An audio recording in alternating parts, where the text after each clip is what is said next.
Hello, CLAT aspirants. Good morning to everyone.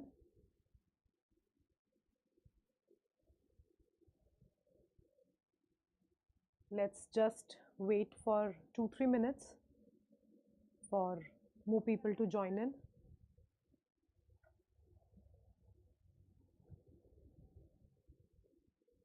Till the time, who all is there? Just last 7 days for the CLAT exam. How is the feeling? Nervous, excited, anxious?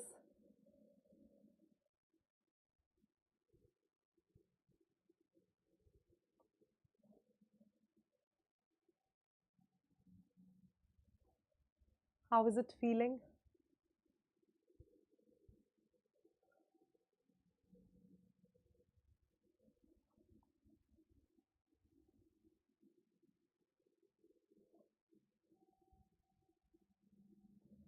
Anxious, nervous? देखो nervousness तो is something that would be day of the exam तक होने वाली है. So there is nothing that we can do about it. The only thing that we can do is just we can remain calm, right? Because if you'll feel nervous, if you'll panic, then जितनी मेहनत है पिछले 1 year की 6 months की, all will go into vain, right? So all you have to do is you have to remain calm for next 1 week.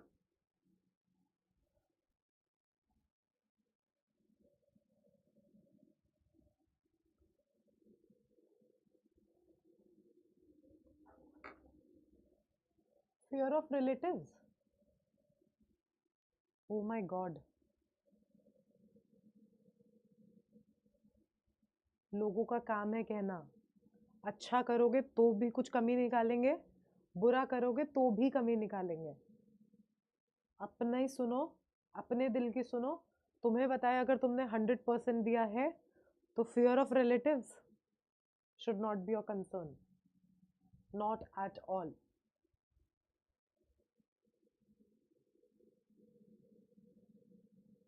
Not at all. Fear of relatives तो बिल्कुल भी नहीं होना चाहिए, बिल्कुल भी नहीं होना चाहिए. क्योंकि तुमने प्रिपरेशन करी है, उन्होंने आके तुम्हारे लिए प्रिपरेशन नहीं करी है. ठीक है, you know how much hard work you have put into in, you know how much efforts that you have given, right? So you don't have to worry what others say about you, right? लोगों का क्या है, लोगों का काम है कहना. Just keep that in mind, right? So like many of you who have been watching me, they know me, but for my personal introduction, like if anybody is seeing me for the very first time, so I just want to tell that I am Barkha, the legal reasoning faculty at iQuanta, and I have been a gold medalist at my post-graduation program at OP Jindal Global University, and right now I am pursuing my PhD from Euclid University, USA. So yes.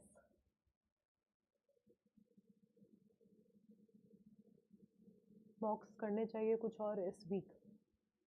हाँ, at least 2 mocks. Just give 2 mocks this week and just analyse them, right, as much as you can. And even if you have picked wrong mocks कि अगर कुछ कम score आ गया, you don't have to demotivate yourself, right. वो 2 mocks आपको सिर्फ इसलिए देने हैं to check whether you are completing your paper on time और नॉट, राइट. अपनी रीडिंग स्पीड को टेस्ट करने के लिए कि क्या 2 घंटे में पेपर कंप्लीट हो रहा है, and that would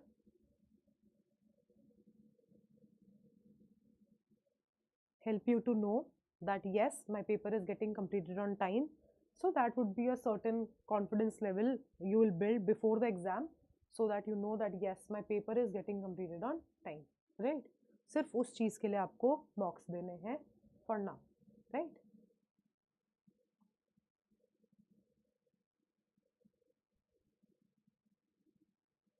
Yes, I'll be speaking in Hindi and English both, right? Whatever I speak in Hindi, I'll repeat in English as well, right? So you don't have to worry about that. So why are we here today? Let me just brief you up a bit. Today, I'll be solving 50 questions of legal with you, right? The most important 50 questions. That means that those questions which have a higher probability of coming into the CLAT exam. And if not the exact questions, but then at least the topics from which I have chosen the passage, at least on topics may say you can get the questions for sure, right? So from these 50 questions, you can at least expect 4 to 5 questions, I would say, in your CLAT main examination, right? And through this particular 50 questions and from the 10 passages that I have chosen today, you will get to understand that how you have to move forward with the next 7 days and what all topics you have to revise in the legal reasoning part. अगर इनमें से कोई भी topic ऐसा है जो miss कर दिया है, you can just go through those topics and just revise them, because these are the passages that I have chosen are from the most important topics for the legal reasoning part for your CLAT UG 2025.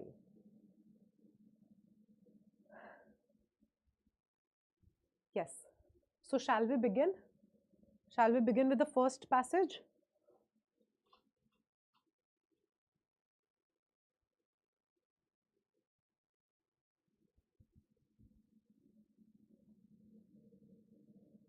Ma'am, I've got fever now. No, Shivam, you can't make yourself at this point, like anything cannot happen with your health. Fine. So, let's begin with the passage 1, right? See, the elections have happened in the country, right? You know that this year the elections have happened. So the first passage is from the elections only, right? And it is for sure gonna come in your examination. I'm not saying this same passage is gonna come, but a question related to elections is for sure coming in your examination, right? And before moving to the passage, I'm gonna tell you that how we are gonna proceed. I'll be reading the passage with you guys, right? Are you angry right now? Why would I be angry? No, I'm not angry. I'm happy. Why would I be angry? Fine. So, this passage is from the topic elections, right? And how we'll be moving forward, that we are gonna read the passage together, right? And then we'll move forward with the questions. I'll show up the question to you. You will tell me the answer first, and then I'll discuss the correct answer with you, right? So that is the strategy we are going to follow. And now we have a 4 hours live marathon, so you don't have to worry. After every 1 hour, 1 hour 15 minutes, I'll give you a break for 5 minutes so that you can just refresh yourself, because 4 ghante continuously padna is something difficult at this level. I totally understand that. So after 1 hour 15 minutes, we'll be taking a short break for 5-7 minutes, and then we'll move forward, right? So let's begin with the first passage. The word election includes the entire process of election, which consists of several stages, and it embraces many steps, some of which may have an important bearing on the process of choosing a candidate, right? So in the first line, they are telling you that how and what is election, right?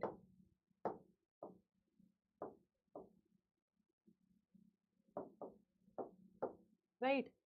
So election includes the entire process of choosing a candidate. When you're choosing a candidate for the representation, if you want somebody to represent you and your thoughts in the government body, that is the process of election, right?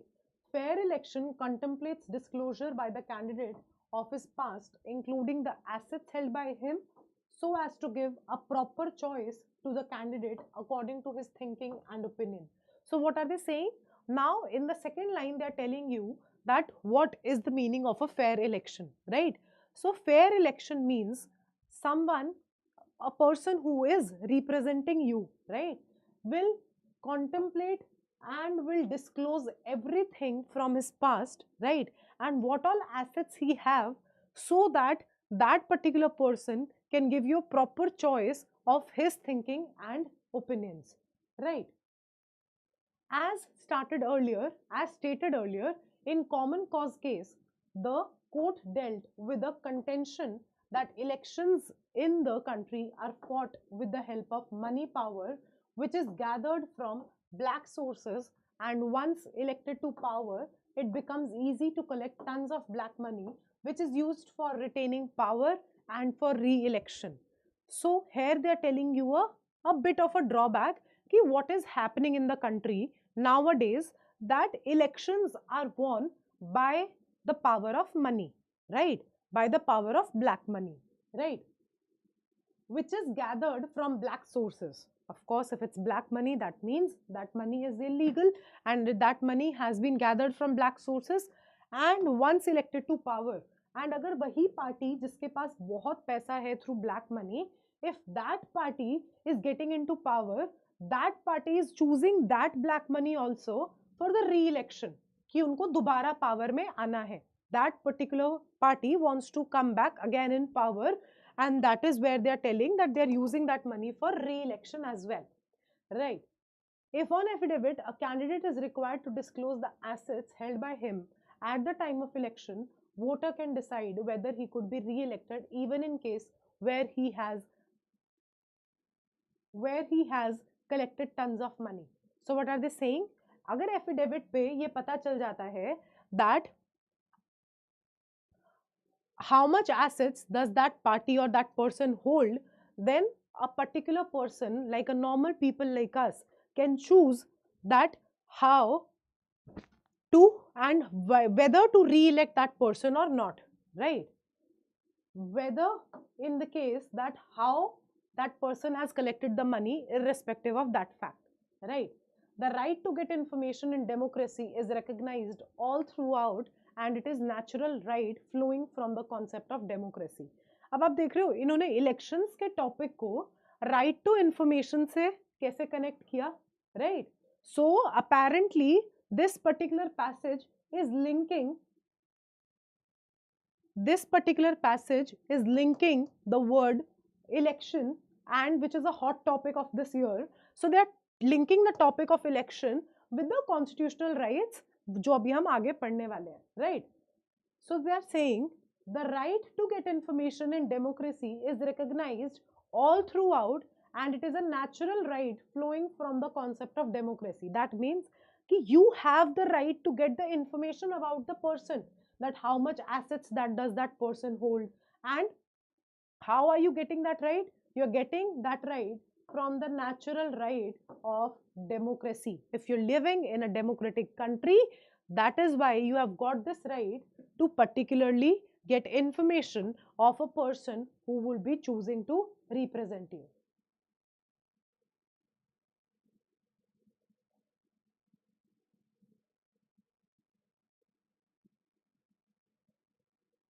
Fine. At this stage, we would refer to Article 19, Clause 1 and 2 of the International Covenant of Civil and Political Rights.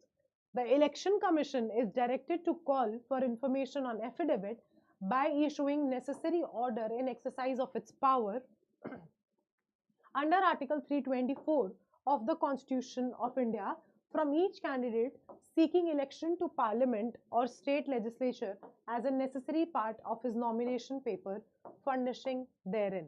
So what are they saying?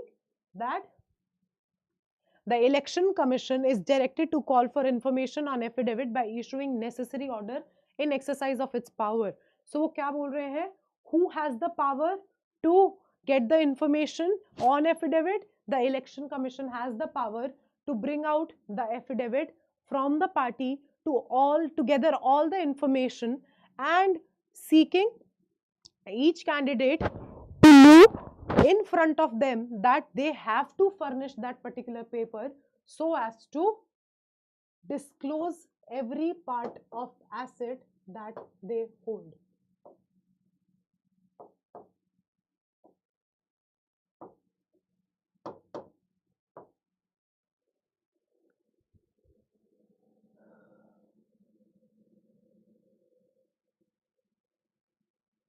Right?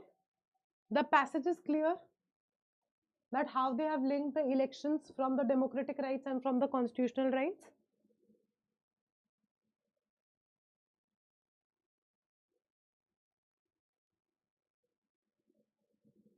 Is the passage clear, everyone? Should we move to the questions? Fine. Let's move to the first question. What is considered a disqualification on the ground of corrupt practices in elections? Tell me. What is considered a disqualification on the ground of corrupt practices in elections? Options are right in front of you. Please tell the correct answer.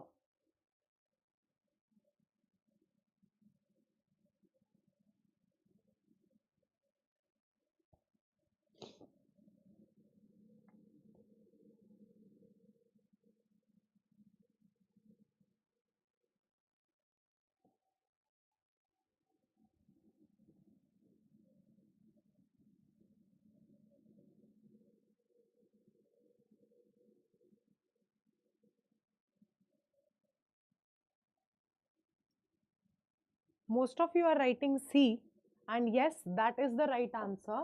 Why? Because C, option A, volunteering for community service during the election period. If you're volunteering for community service, that is a good thing, right? So why would it be a ground for disqualification? So option eliminated, right? Accepting campaign donations from eligible voters, right? Donations from eligible voters is a thing which is permissible, right? And campaign donations, so it is not a ground for disqualification as well. Engaging in political debates, कौन सी political party नहीं करती है भाई, ठीक है? And that is their right to freedom of speech and expression as well, right? So option eliminated, and that is why option C, providing false information in the nomination papers. In the nomination papers, you cannot provide false information, and that is why option C is your correct answer. Clear, everyone? Is it clear?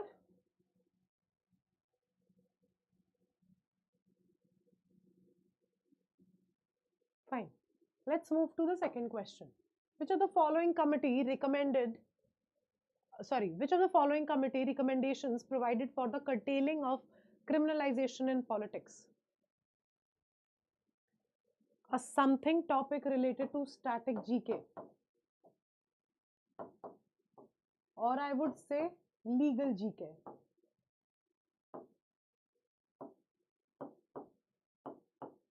Can be asked. Which of the following committee recommendations provided for the curtailing of criminalization in politics? Answers, everyone?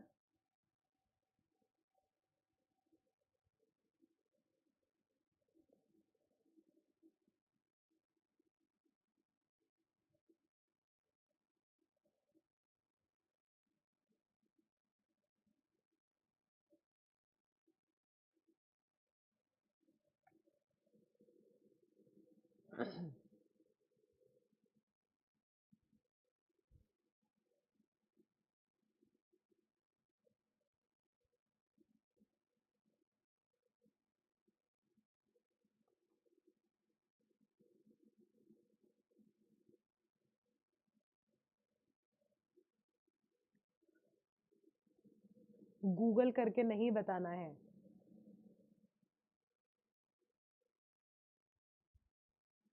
Fine. I wrote this Goswami Committee on Electoral Laws जानबूझ के because I know that you guys will answer this only, and that is why this is a wrong answer. Many of you must be not knowing this. D is the correct answer. I'm really sorry.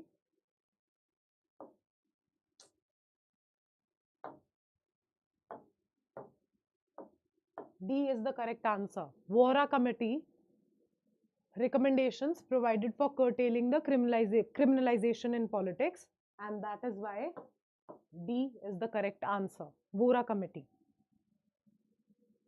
Yes, Samagri, you were right. Fine. Let's move forward. How long does a public authority generally have to respond to a request for information under the Right to Information Act regarding the activities of MLAs or MPs? Very, very easy question. Very easy question.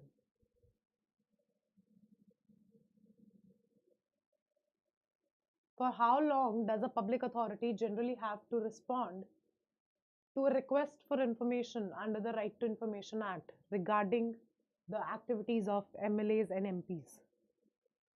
Right to information act में कब तक पता चल जाना चाहिए?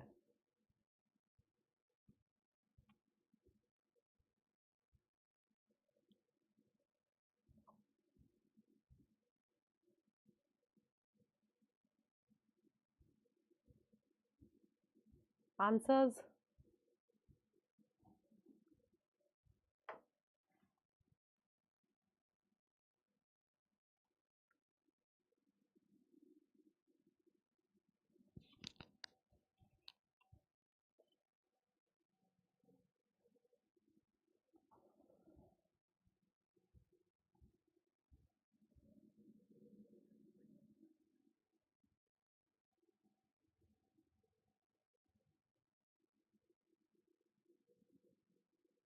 Three 30 days.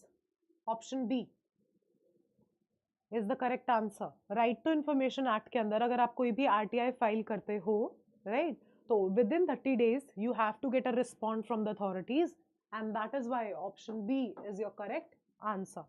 Fine.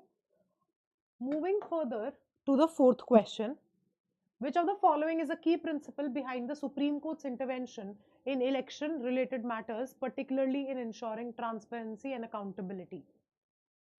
Which of the following is a key principle behind the Supreme Court's intervention in election related matters, particularly in ensuring transparency and accountability?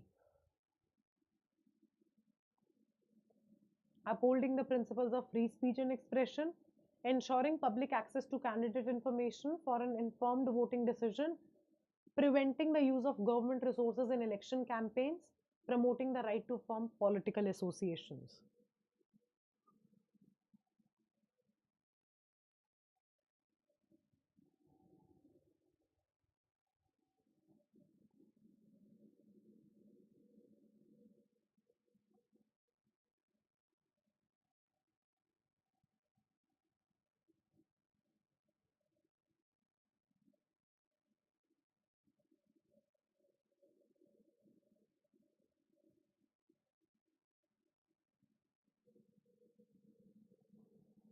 Why are the people mentioning C as the correct answer?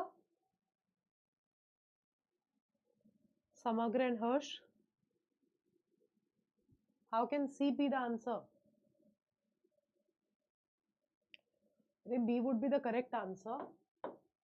Why? Because public access to candidate information from an informed voting decision, preventing the use of government resources in election campaigns.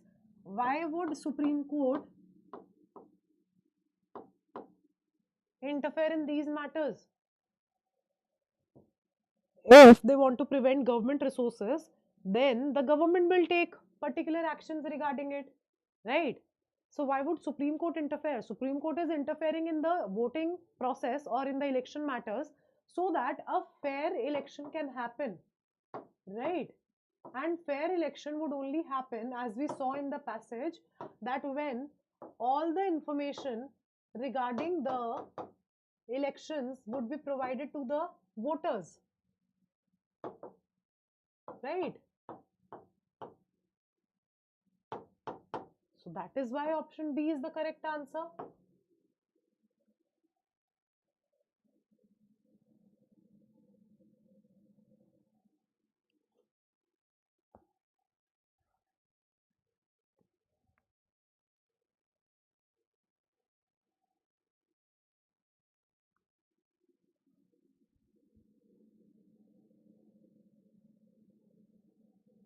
Clear? Fifth question. Which of the following legal doctrines most closely aligns with the Supreme Court's directive regarding the disclosure of candidate assets as a means of combating corruption as elections?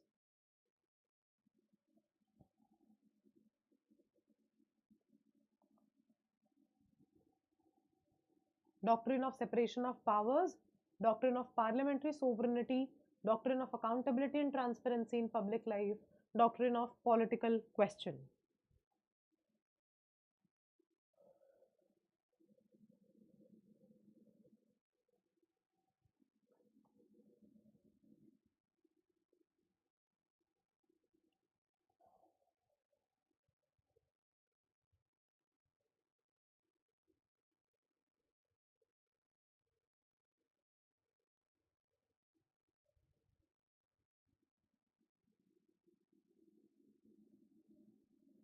Answers? Yes, doctrine of accountability and transparency in public life, because if any false information is provided by the representative, then he would be held accountable, and to provide us transparency that we are choosing the right candidate or not, and that is why doctrine of accountability and transparency in public life would be the correct answer. Right? Clear, everyone?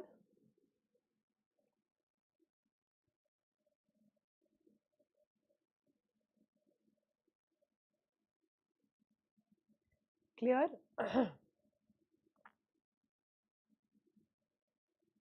Fine. Now let's move to passage number 2, right? Any asymmetrical attitude in the society, so long as it is within the legal and constitutional framework, must at least be provided with an environment in which it could be sustained, if not fostered. So what are they saying? Read the first line again. Any asymmetrical attitude in the society, so long as it is within the legal and constitutional framework, must at least be provided within an environment in which it could be sustained, if not fostered. From the first line, we are not getting what the passage is about, right? So that is why we need to move further with the passage, right? अगर हमें first line से पता चल जाता कि ये passage किसके according होने वाला है या किस टॉपिक के अकॉर्डिंग होने वाला है, तो we would have mentally prepared ourselves from within कि हाँ ये पैसेज इससे रिलेशन में कुछ होने वाला है, right? But from first line we are not getting anything, right? Let's move further. It is only when such an approach is adopted that freedom of expression,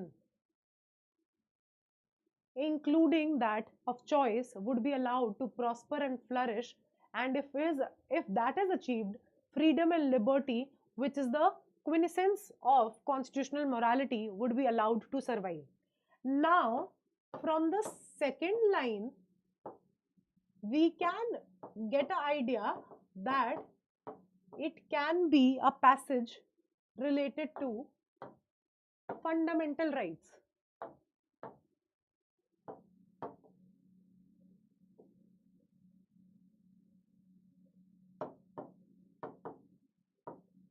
second line से we can get a bit of idea कि हम fundamental right से ये passage expect कर सकते हैं, right?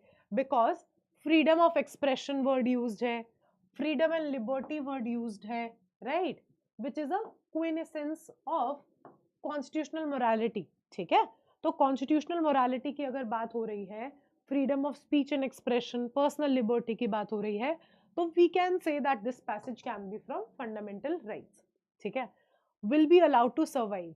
In Government of NCT of Delhi versus Union of India and others, the court observed constitutional morality, oppositely understood, means the morality that has inherent elements in the constitutional norms and the conscience of the constitution. So what are they saying? They are saying that constitutional morality oppositely understood, right? So what are they telling you? That how a constitutional morality concept is perceived, right? Means the morality that has inherent elements in the constitutional norms. Any morality which has its total essence from within the constitution and constitutional norms, right? And the conscience of the constitution, that means which is holding the conscience, inner strength of the norms of the constitution, right? Any act to garner justification must possess the potentiality to be in harmony with the constitutional impulse. So, what are they saying? That if any act comes in picture and if any act wants to provide justification to itself, then it must possess the potentiality to be in harmony with the constitutional impulse. So, what are they saying? They're choosing a bit difficult words here, right?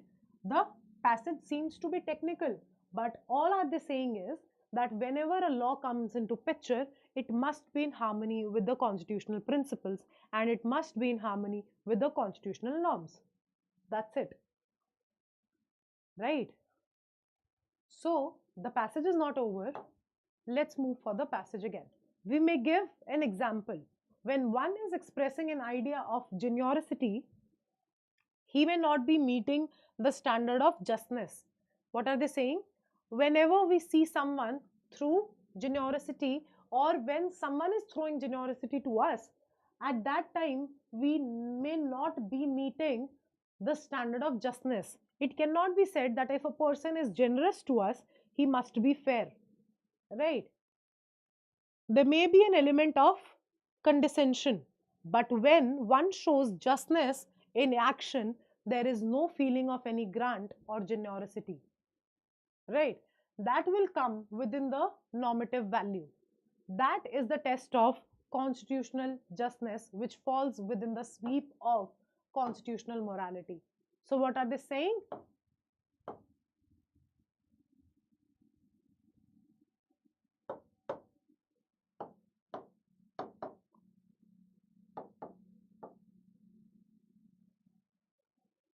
Generosity and justness. Which do you think that is the essence of constitutional morality, right? So they are saying that the test of constitutional morality, that whether that particular thing falls into constitutional morality or not, is the test of constitutional justness, right? It advocates the principle of constitutional justness without subjective exposition of generosity. The duty of the constitutional courts is to adjudge the validity of the law on well established principles, namely legislative competence or violations of fundamental rights or of any other constitutional provisions. At the same time, it is expected from the courts as the final arbiter to the constitution of the constitution to uphold the cherished principles of the constitution and not to remotely guided by majoritarian views or popular perception. So what are they saying? That whenever there is a particular case in the constitution where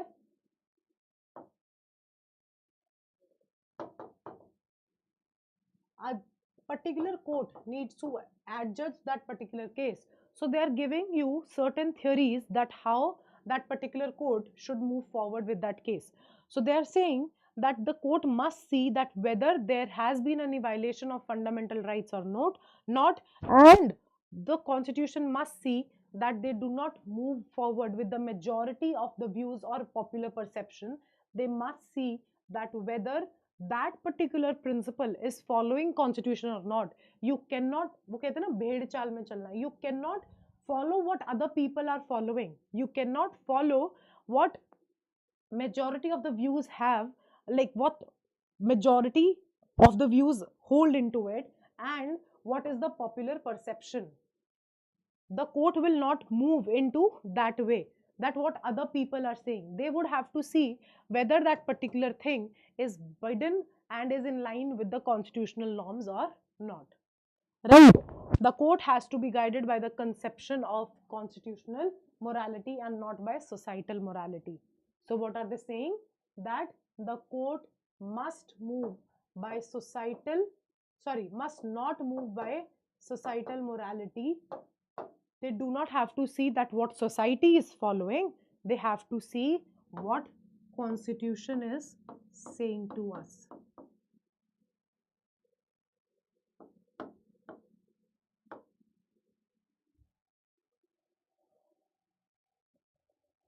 Clear?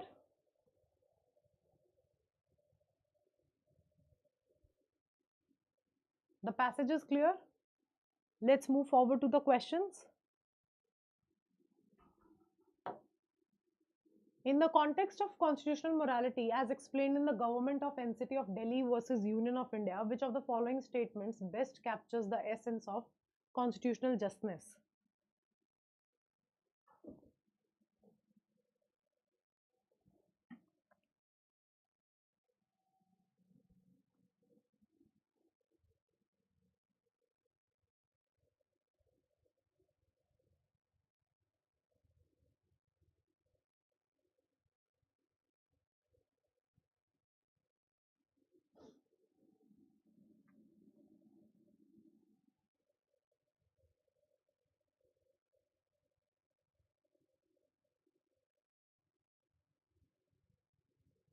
Answers, everyone?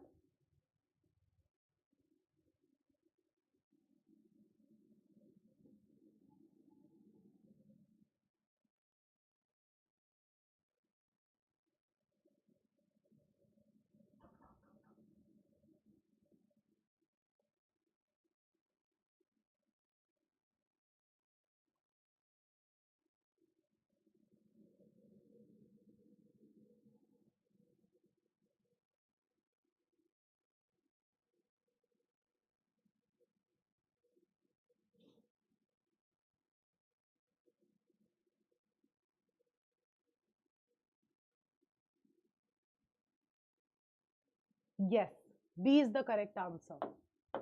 Clearly, it can be derived from the passage itself. Constitutional justice requires an act to be in harmony with the constitutional values without any subjective elements of generosity or condensation. Right? Next question. In light of the passage, which of the following is the primary responsibility of the constitutional courts when interpreting laws that may be seen as controversial or in conflict with the public sentiment?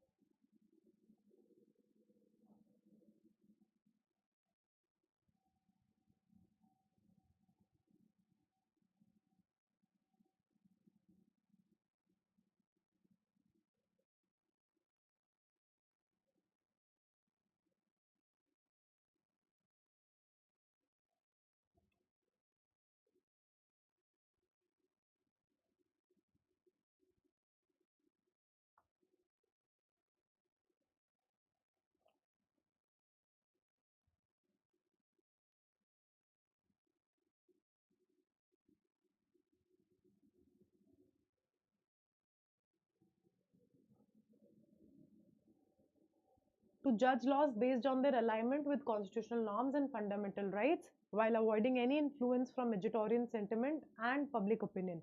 Very good. Option B is the correct answer.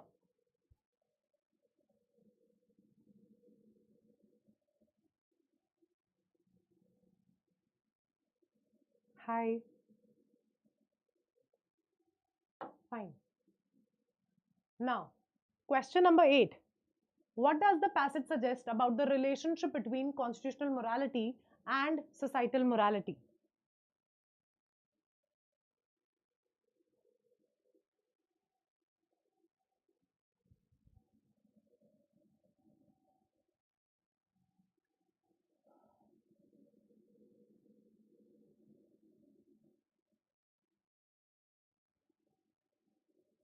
What does the passage suggest about the relationship between constitutional morality and societal morality?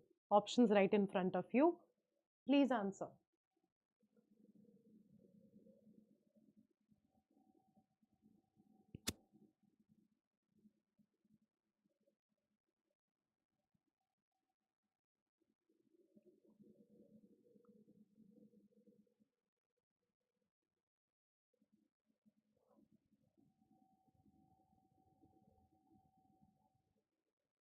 Yes, option B is the correct one. Why? Because constitutional morality is independent and it should not be perceived by the majority of the opinions. It should not look at what society is following. It should must look that whether it is binding the constitutional values or not. Right? Fine. Moving further with the ninth question. Which of the following conclusions is most consistent with the passage's interpretation of the role of the courts in relation of the constitutional morality?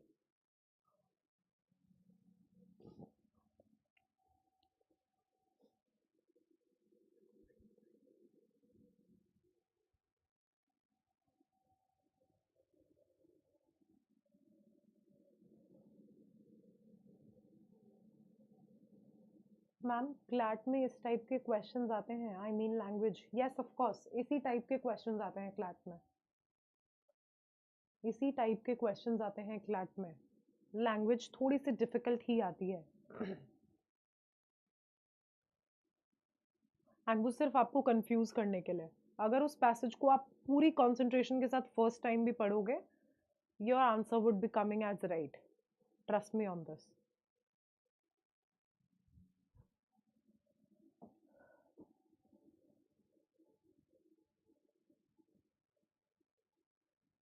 Yes, absolutely. B is the correct answer. Courts must interpret laws based on constitutional morality, which prioritizes constitutional principles over societal views or majority of the opinion. And option B becomes your correct answer. Fine. Ma'am, the difficulty seems a bit on the low side. Can this be expected in the exam too? Samagra, the thing is that difficulty level will not be on the higher side in your exam as well. The paper would be from moderate to difficult so that everybody can attempt it. It will not be a fully, like I would say, a fully difficult paper.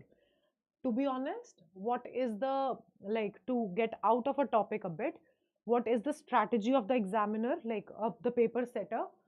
They follow the rule of 27 10 20 70 10.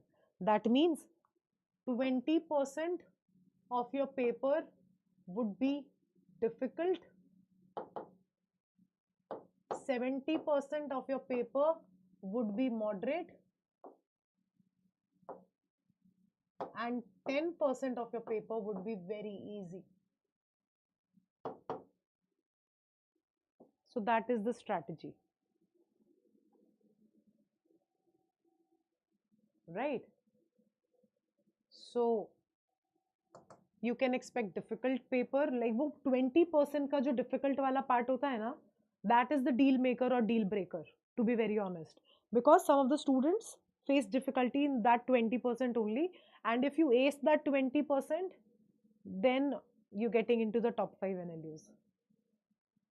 Ma'am, does sometimes answer hidden in the passage itself? Of course, everything is in the passage. Why would they keep a passage based paper if they won't give you answers in the passage itself? Right? So everything is in the passage. Question number 10. In the context of Government of NCT of Delhi versus Union of India, the principle of constitutional morality is discussed in relation to judicial interpretation. Which of the following case laws most closely aligns with the idea that judicial review is not merely about evaluating legal validity but also ensuring that the laws align with the core principles of the Constitution, even when the law is backed by the majority support or popular opinion? Take a difficult question. A bit a difficult one, not that difficult, but yes.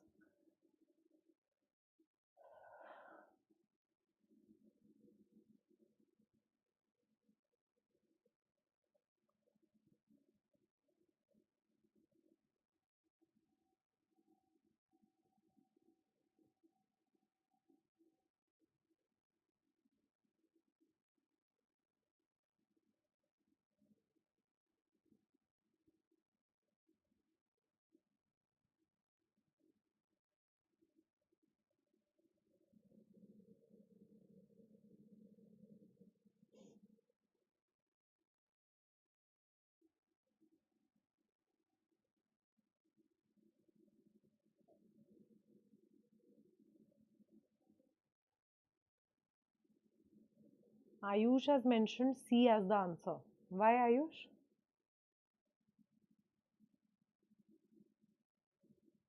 Are we talking anywhere in the passage about federal relations with the judicial review? Are we talking in the passage?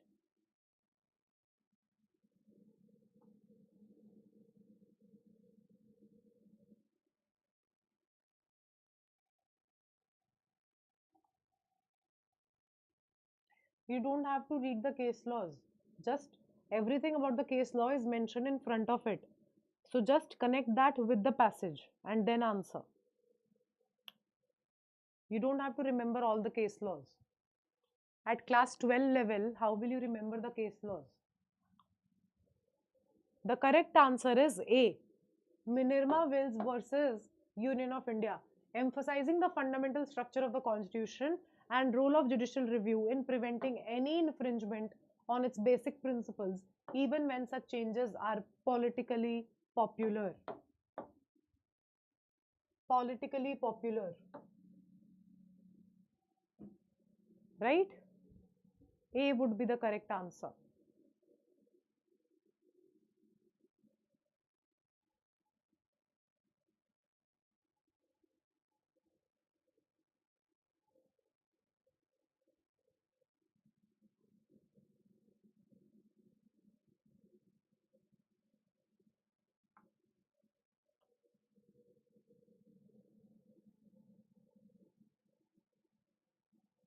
Why not D?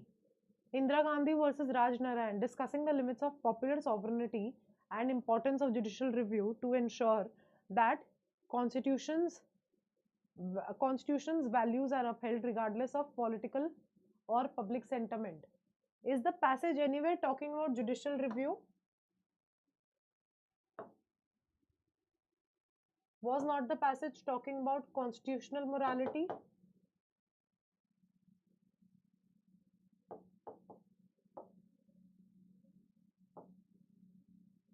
It can somewhere be a correct answer if the word judicial review would have been mentioned in the passage.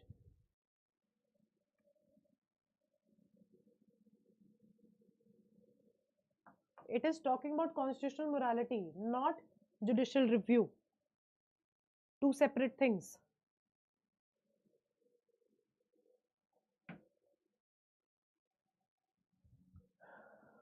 Clear?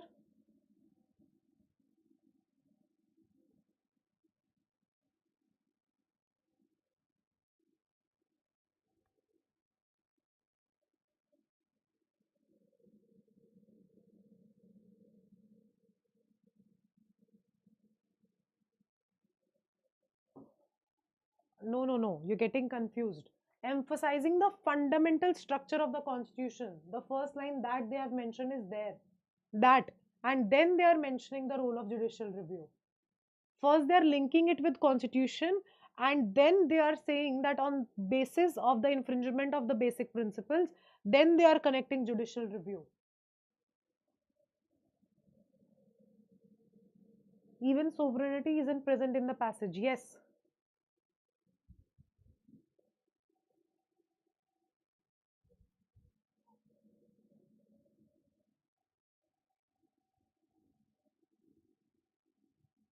Clear, everyone?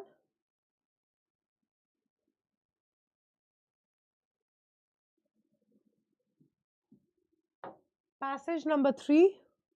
Let's move forward.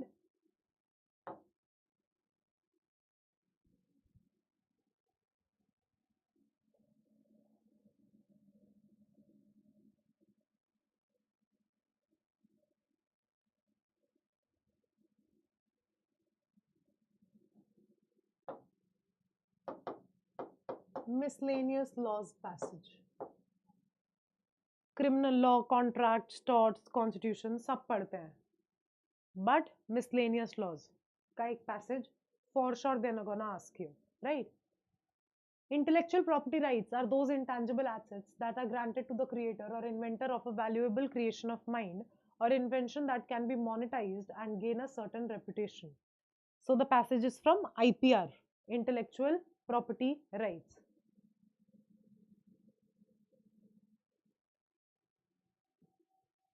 So what are they telling? That these are the intangible assets, assets that cannot be touched. intangible assets that are granted to the creator or inventor of a valuable creation of mind. Whoever, by the use of their mind, is creating a valuable asset, and that particular invention can be monetized and can gain a certain reputation. Something new is being invented, and to recognize that intangible asset is something which is where the IPR laws are taken into consideration. IPR, intellectual property rights, include copyright, industrial properties like trademarks, patents, trade secrets, designs and traditional rights. तो वो बता रहे हैं कि IPR में क्या क्या include होता है. IPR is including the copyright and trademarks, patents, trade secrets, design and traditional rights. Intellectual property is an involving yet very important aspect of global money market. So they are saying that this IPR is particularly something which is in the evolving stage, but yet it is very, very important for the development of the society, right? Chapter 3, Section 13 of the Copyright Act of 1957 defines the work that will get copyright. Copyright law only recognizes the creation of minds that are original, that is, they should have a human author. So what are they telling you now? That what is the meaning of copyright and who can get a copyright? Copyright can be issued to a person only if it is a original piece of work and a human mind and a human author is involved in that particular invention. Right? Artificial intelligence has been used in works of art since the 1970s. The artificial intelligence tools have been used and are currently being used at a more advanced level in writing literary works, journalism, music creation, drawing and gaming. So now they have linked it with AI, right? That how artificial intelligence has been used since 1970s to have been used in various modes as well, like to write literary works, to find out journalism cases, to create music, to draw and everything, right? For example, Google owns an AI company named Google DeepMind. This company's deep learning algorithm does not have any rules, but their motto is to learn, right? Now they have given you an example that Google owns a AI company named as Google DeepMind, and this company's motto is that they do not have any rules. The only motto is that they want to learn and learn and learn. That is their ulterior motto, right? To be more specific with its creation, the computer software can generate music while listening to sound recordings, right? They are saying that what does it create? For example, they have given you that this particular software can generate music while listening to the sound recordings as well, right? India's Copyright Act 1957 expressly defines who is an author of a computer program under Section 2D Clause 6 and what is a computer program under Section 2F Clause C. The computer software is copyrighted under literary works, and this copyright can be protected for a period of 70 years after the death of the author. So now they have linked the Copyright Act with a computer program. So they are saying that a computer program is defined under Section 2 Clause D, Clause 6 and a computer program's author is defined under Section 2 Clause D, Clause 6, and what is a computer program is defined under Section 2 Clause 2F Clause C, right? Now they are saying that even if the author dies, even if the author of the computer program dies, the copyright still can be protected after the 70 years of his death as well, like till the 70 years from his date of death. If it died on this date, then till 70 years that particular copyright can be protected, right? But whether the artistic work created by an AI is copyrighted under in the respective law will be a topic of discussion. Recently, the US Copyright Office issued rules regarding the use of AI in newly created artistic works, stating that copyright will be only granted to the material part that a human created and not to AI. So they are saying now that अगर कोई भी काम अगर आपने AI से बनाया है, if you have done any artistic work through AI, then you will get a copyright for only the work that you have used your mind in, and if you have generated anything from AI, that particular thing would not get a copyright.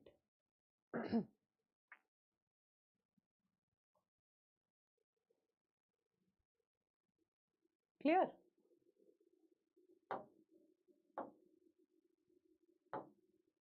In the landmark case of Infopac International AS versus Denske Dangblades Foreign 2009 judgment, the Court of Justice of the European Union held that a work generated from a computer program can only be protected if the author's creativity is included. So what are they saying clearly? That till the time author's mind and creativity is not included, till that time copyright would not be granted. Even though the laws does not expressly prohibit copyright for AI artworks, the laws are not amendable to works lacking human creativity. The core question regarding the new creative work generated by an artificially intelligent machine is that who is the owner of the work, right? So they are saying that whenever a new creative work is generated by AI, then like they're saying that why AI work is not being copyrighted, because you cannot see that who is the owner of the work, whether the AI or whether the author. Owner of the work is not being getting recognized, right? Whether it is the programmer of the AI software, the person who is using the particular AI to create the work, or the AI itself, right? So they are telling you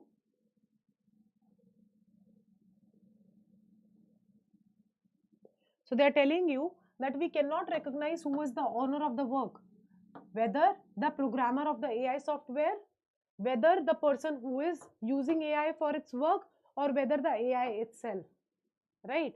Generally, the author gets the copyright over the work created, but if the author is in AI software, then the generality cannot be followed. If the AI software is to be recognized as the author of the created work, then AI machine should be granted the status and rights of a human. So they are saying that if AI work would be granted copyright, then give the rights of the human being also to the AI. Because if AI work is getting the right of a copyright, then you should give all the rights of a human and the status of a human to AI as well, which is not possible, right? So this was your passage. IPR, intellectual property rights, the passage on IPR.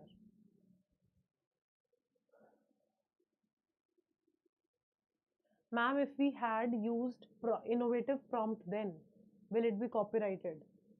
Innovative prompt as in?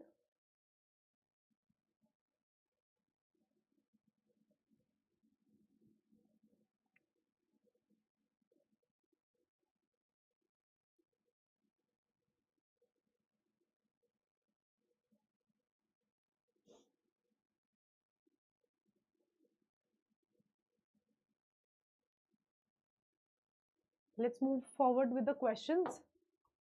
In a groundbreaking development, a team of programmers created an AI system that autonomously produces captivating music compositions without any human input. The team intends to commercialize the AI generated music. According to the Copyright Act of 1957 in India, who would be considered the author of the musical works for the copyright purposes?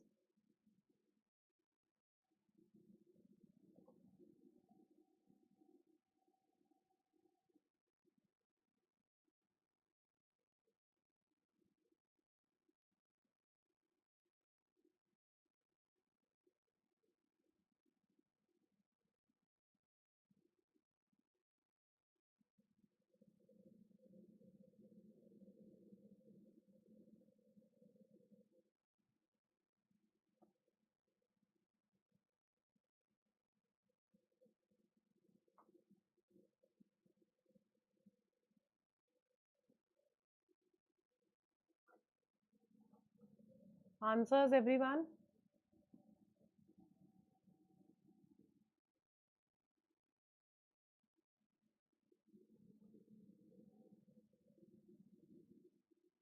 Ma'am हम कभी ये define नहीं कर सकते कि जो thing और object जो क्रिएट हुई है उन्हें उसका ऑथर किसने बनाया या फिर एआई? नहीं, we can not. How will you define that? The AI system. All of you are mentioning B as your right answer. A team of programmers creates an AI system that autonomously produces. So what would be the correct answer? The team of programmers who developed the AI system. वो AI system तो team of programmers ने ही बनाया है ना? A would be the correct answer.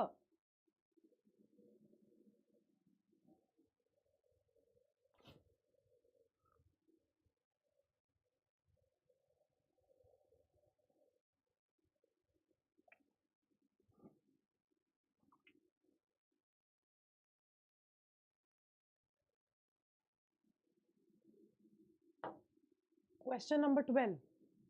A tech company in the United States pioneers an AI tool that autonomously generates artistic drawings with intricate details. The drawings are exhibited in a renowned art gallery, attracting widespread attention. In the light of the recent rules issued by the US Copyright Office, which part of the artistic work is eligible for copyright protection? Very easy.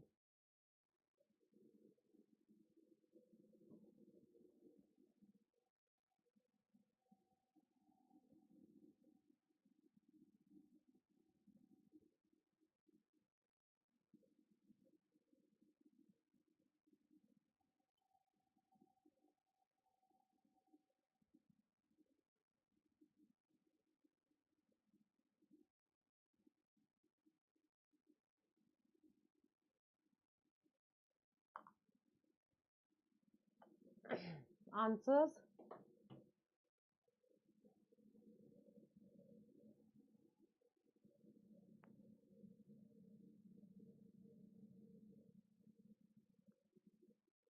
Yes, B is the correct answer. That only where human involvement is involved, in that part only, the copyright will be generated and not the work that you have done through AI. Clear? An independent journalist utilizes an advanced AI language model to assist in writing news articles. The article gains popularity for their insightful analysis and engaging writing style. Under the Copyright Act of 1957, who would likely to be recognized as the author of these journalistic works?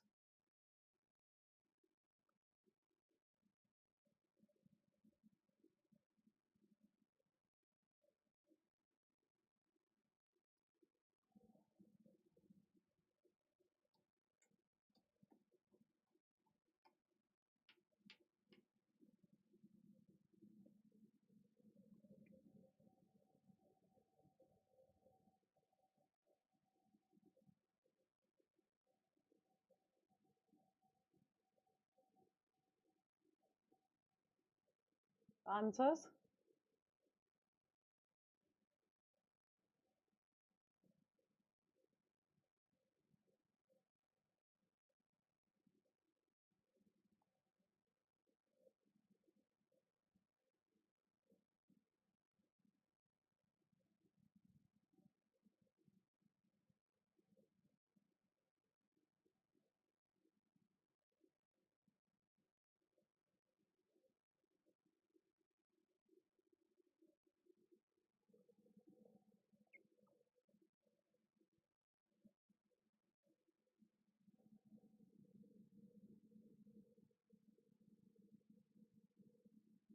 A would be the correct answer.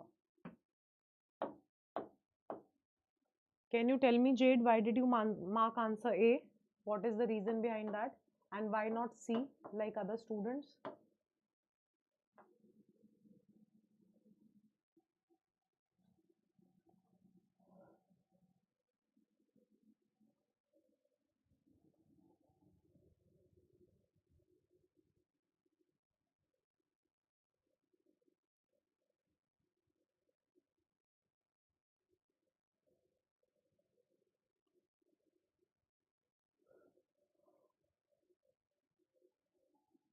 बताओ.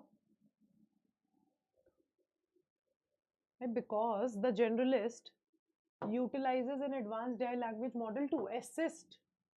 He has not copy pasted from the AI.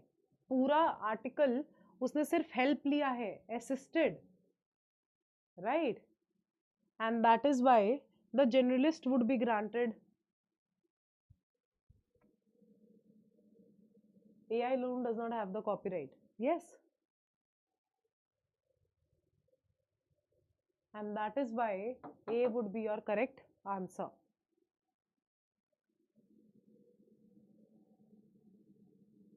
Yes, Samagr, you're right.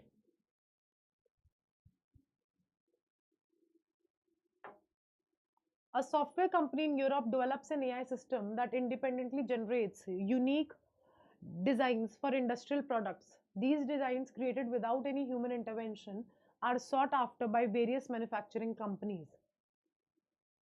Referring to the decision in the Infopack case, under what condition would these AI generated designs be protected by copyright?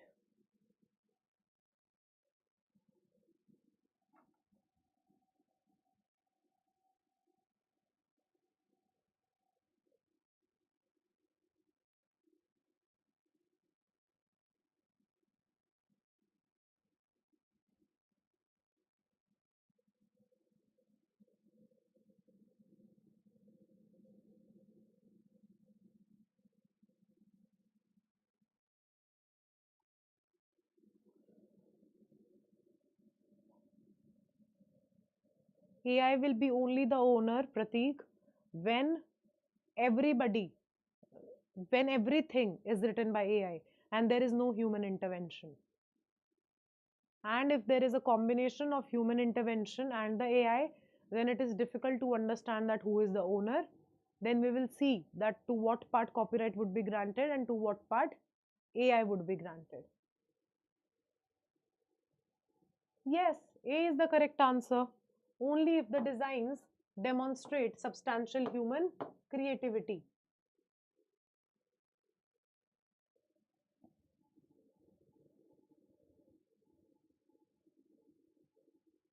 Clear? A renowned musician collaborates with an AI company to create a groundbreaking album. The AI system autonomously composes melodies and the musician contributes by selecting the best compositions and arranging them. According to the Copyright Act of 1957 in India, who would likely to be considered the author of the album for the copyright purposes?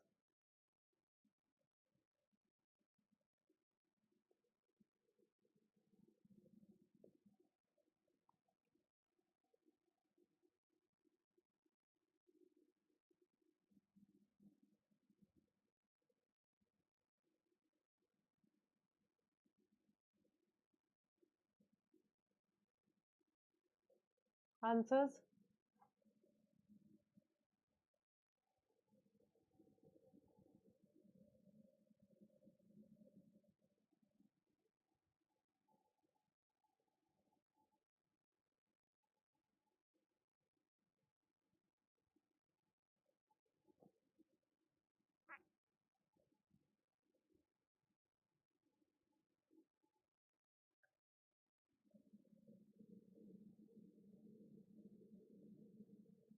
Thank you, Ayush.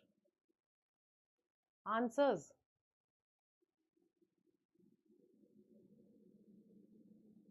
C would be the correct answer, right? Because both are involved, right? AI is also involved and human author is also involved. AI is doing what? AI is composing the melodies and the musician is selecting the best compositions and arranging them, right? So C would be the correct answer.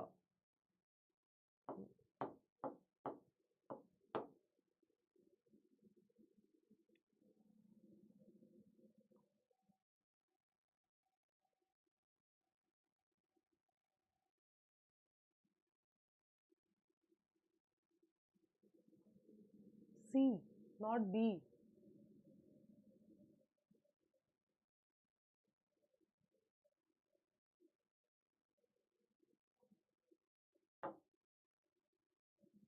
Now let's do one thing. Let's take a break for 5 minutes, right? We are done with three passages. One and a half, 1 hour 15 minutes are over since the time we started. Let's take a break for 5-7 minutes and then we'll proceed, right?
Fine. So let's begin with the fourth passage. Everyone.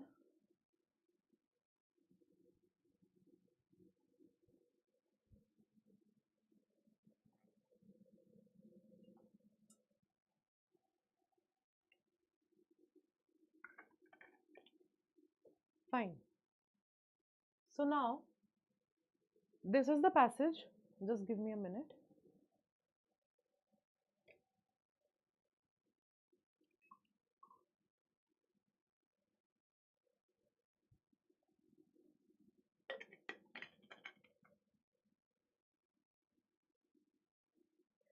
Yes. As per section 107 IPC, a person is said to abet the doing of a thing who instigates any person to do that thing or engages with one or more other persons in any conspiracy for the doing of that thing. If an act or illegal omission takes place in pursuance of that conspiracy and in order to doing of that thing or intentionally aids or by an act or illegal omission the doing of that thing. So from the very first line we can clearly understand that this is a passage from IPC and it is a passage related to abetment, right? So what are they telling you? That according to section 107,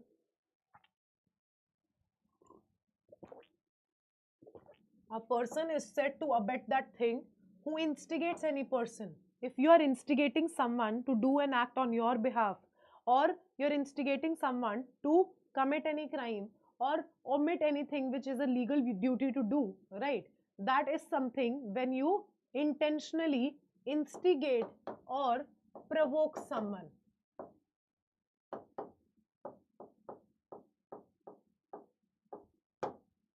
Right.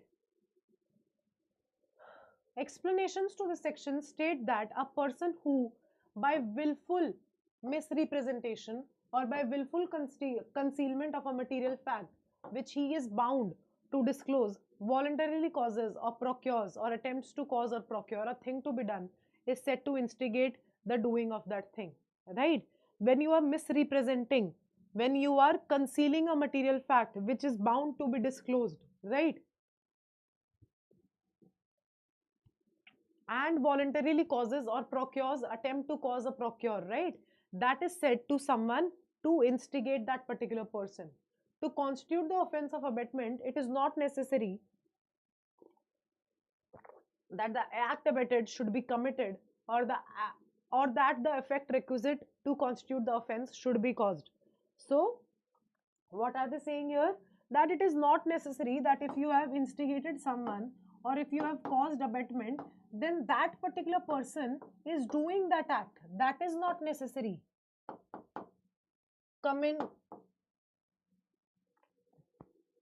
Doing of that act and committing that act is not a necessary element of abetment. Abetment in itself is an offense, right?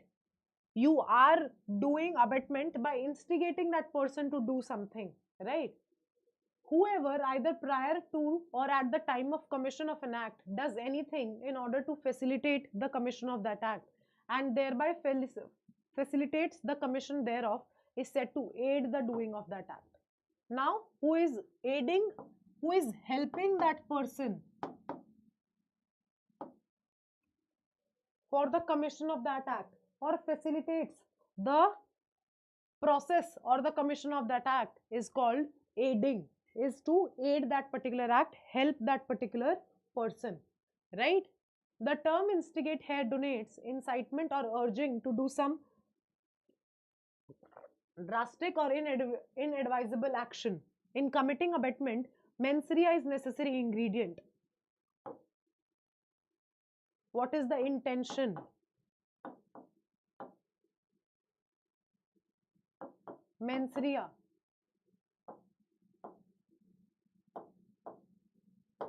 Right? When a person provokes another to do an act prohibited by law, is said to commit the offense of abetment by instigation. A person is said to abet the commission of an offense by conspiracy if he enters into an agreement with one or more persons to do an illegal act, right? When are you doing conspiracy? when two or more people joined their minds, right? And when they enter into an agreement to do an illegal act, that is called an commission of offense by conspiracy, right? A person is said to abet the commission of an offense if he intentionally provides assistance or gives aid by doing or omitting an act. A person is said to abet the commission. That means when he is helping in every manner, right? When he is providing assistance to that particular act is called the person abetting that particular commission of the act, right? Mere intention to provide assistance is not sufficient in these cases.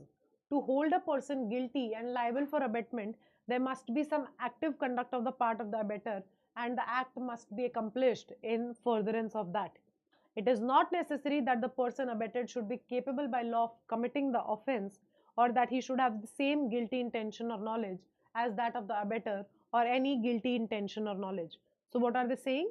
That the abettor must actively participate in the commission of the attack, right?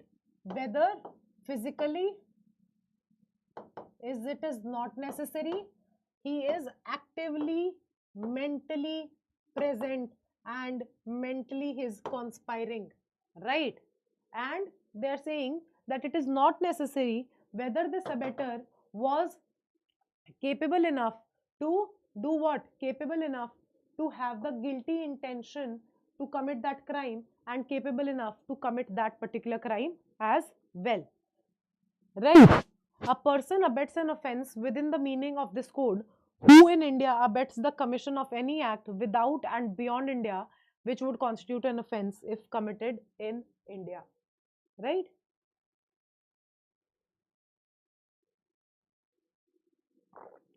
Passage clear? IPC passage related to abetment. Abetment plus conspiracy.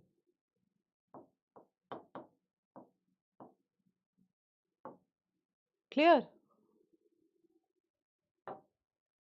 Aman, a public officer, is authorized by a warrant from a court of justice to apprehend John.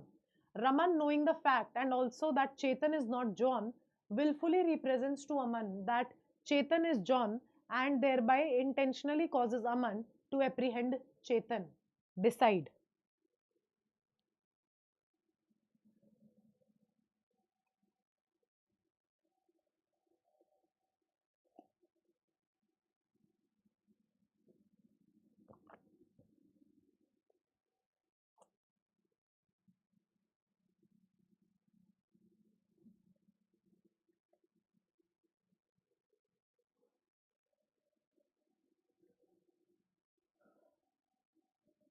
Answers, everyone?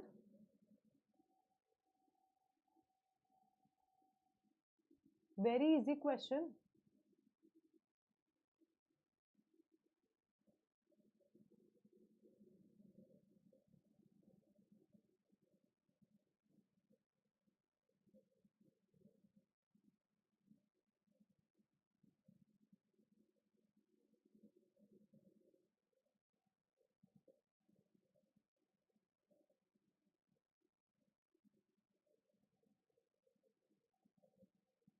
I've just received one answer till now.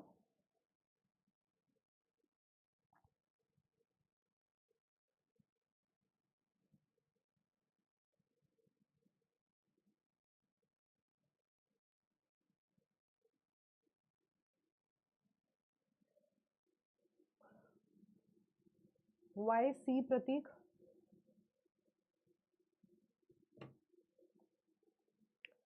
B would be the correct answer.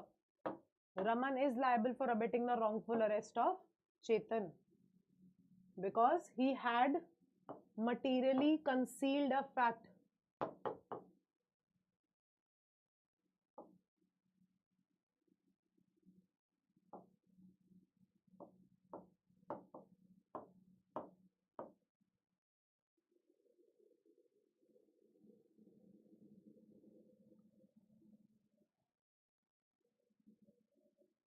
B would be the correct answer.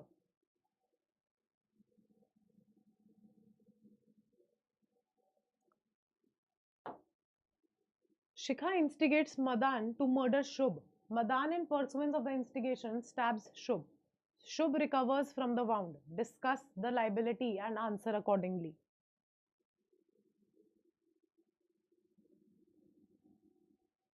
Very easy.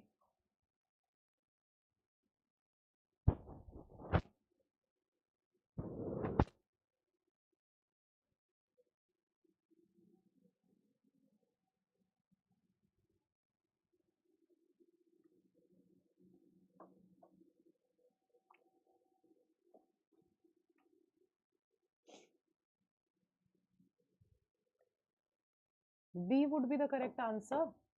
The person who is abetting, that means the abetter, and the person who is attempting the murder, both would be liable.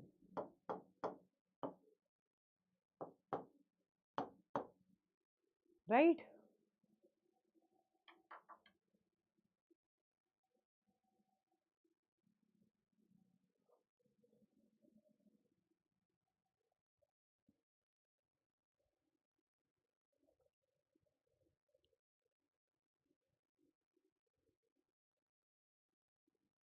Clear? Sabya instigates Lavish to set a fire to a dwelling house. Lavish, in consequence of the unsoundness of his mind, being incapable of knowing the nature of the act or that he is doing what is wrong or contrary to the law, sets fire to the house in consequence of Sabya's instigation. Sabya takes the defense of Lavish's unsoundness. Decide.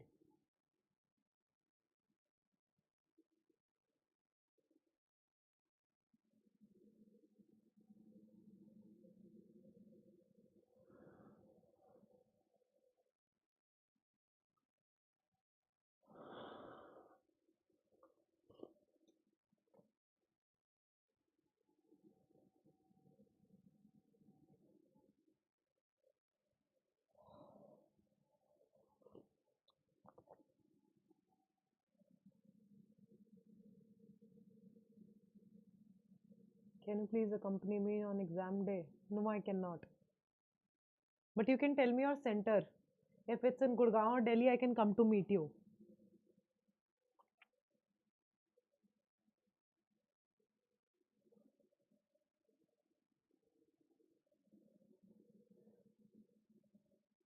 A is the correct answer? Fine. Anybody who has a center in Gurgaon, Delhi? Like, can you just mention me the center name? So we can catch up?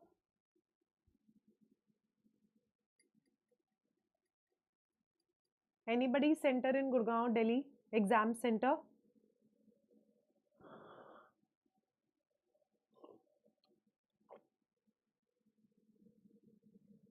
Why not A in 17th question? Just a second. Shikha will be guilty as is the case of abetment. Why would only Shikha be liable? अरे अगर उसने instigate किया है तो जिस person ने murder कर दिया वो मर्डर के लिए लायबल नहीं होगा.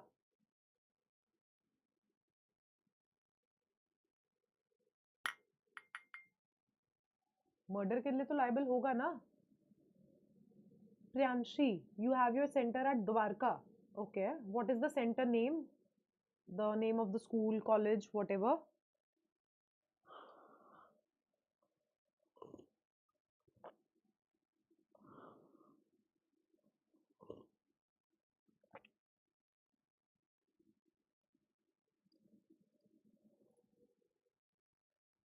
Understood, Navya? Question number 19. Chanakyapuri, Delhi. Okay. Now, if I go to one center, then other people will tell me that you didn't come to our center. I'll decide. You mention your centers to me.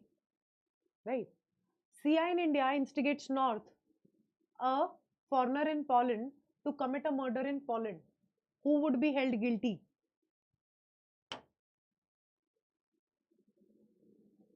Oh, Bal Bharti Public School. I also got my center there only. Priyanshi, I also got my center there itself.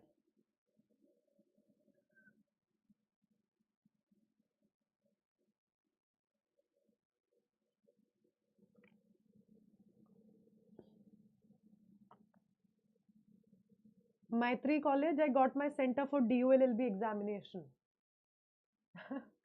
I got 2 of my centers here.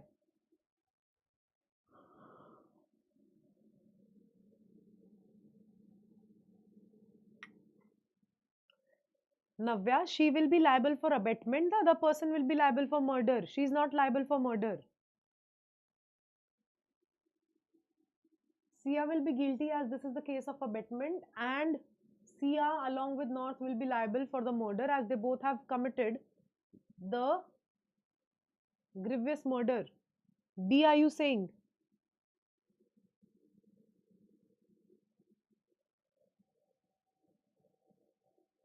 None of the above would be the correct answer.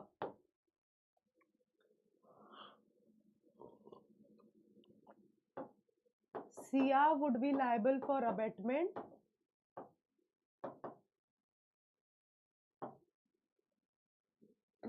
North would be liable for murder.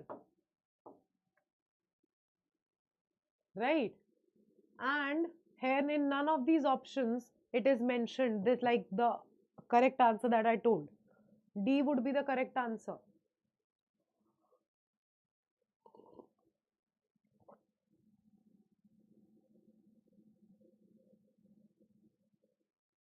Navya, I think you should go back to the 17th question and see. You are reading the options wrong again and again. After the session, go through the 17th question again and then just let me know. Nisha's house was robbed by a group of robbers. The group of robbers included Prakash. The next day, Ramu, servant of Nisha, gave food and clothes to Prakash, an alleged offender, thinking him to be a beggar. Will Ramu be convicted for abetment for providing food and clothes to Prakash, an accused?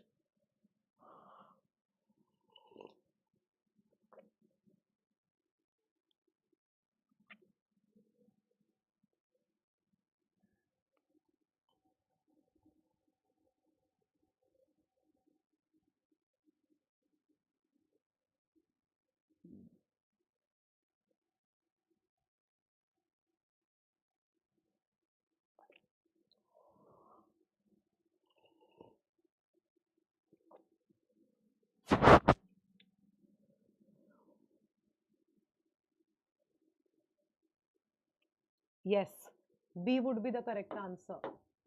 How would Ramu be liable for abetment? He has to just provided food and shelter, right? He is not aiding in anything to do the crime. क्या वो aid कर रहा है? No, he just provided food and shelter, and he didn't even know that any such crime is happening. So B would be the correct answer.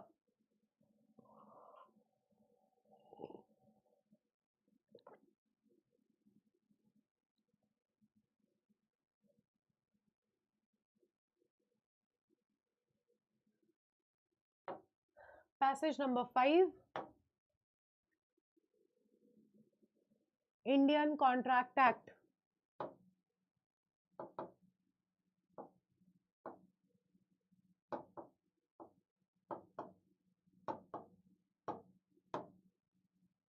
When one person signifies to another his willingness to do or abstain from doing anything to obtain the assent of that person to such an act or absistence is said to have proposed.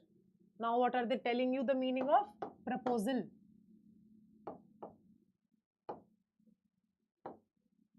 Boyfriend girlfriend वाला proposal नहीं चल रहा है यहाँ पे, ठीक है? Just kidding. What do you mean by the term proposal? They are telling you when one person signifies to another his willingness to do or abstain from doing, right? When one person signifies to another his willingness to do or abstain from doing anything, right? जब आप अपनी willingness दिखाते हो either to do something or abstain from doing something, that means the particular person is getting proposed offer, right? Every person who is of the age of majority is competent to contract according to the law which is he subject. So now they are telling you the competency, that who can enter into a contract? Any person who is at the age of majority can do the contract.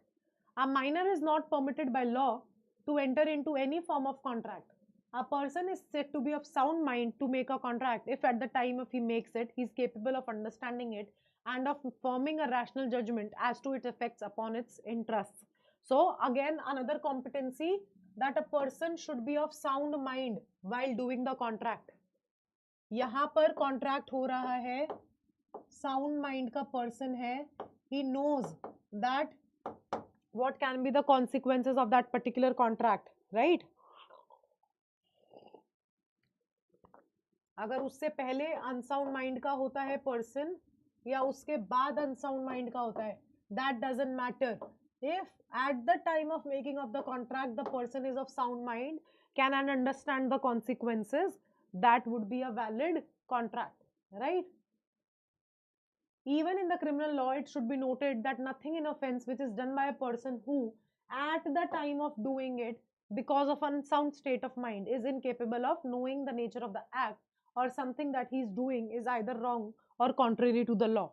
So they have linked Indian Contract Act with criminal law as well, that in criminal law also it is a general exception that any person who is of unsound mind at the time of doing of the act and he doesn't understand that what can be the consequence of that particular act is said to commit no offense.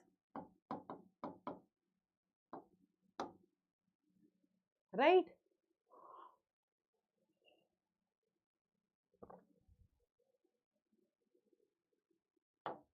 The act of using threats to force another person to enter into a contract is called coercion, while the act of using influence on another and taking undue advantage of that person is called undue influence. Now they are telling you certain conditions where the consent obtained is not free. You know that we need free consent to enter into a contract, right? So they are telling you that when you use a force on another person, right,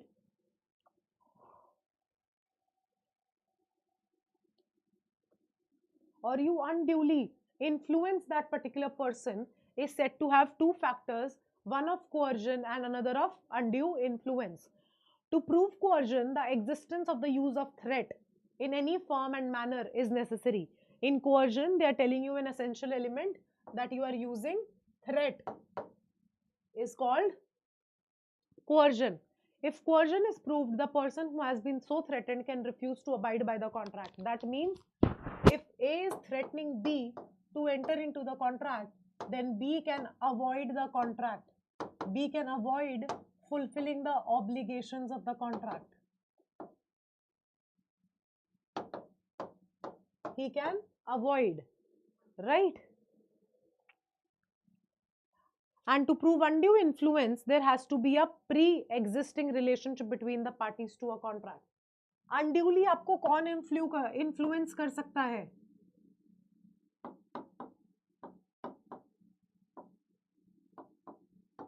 Unduly आपको वही influence कर सकता है जिसके साथ आपका कोई relation हो, right?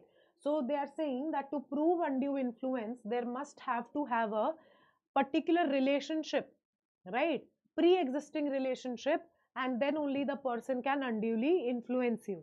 The relationship has to be such of a nature that one is in a position to influence the other. That means in two of the parties, one is superior and he is in a position to dominate the will of that person. Dominate and influence, right?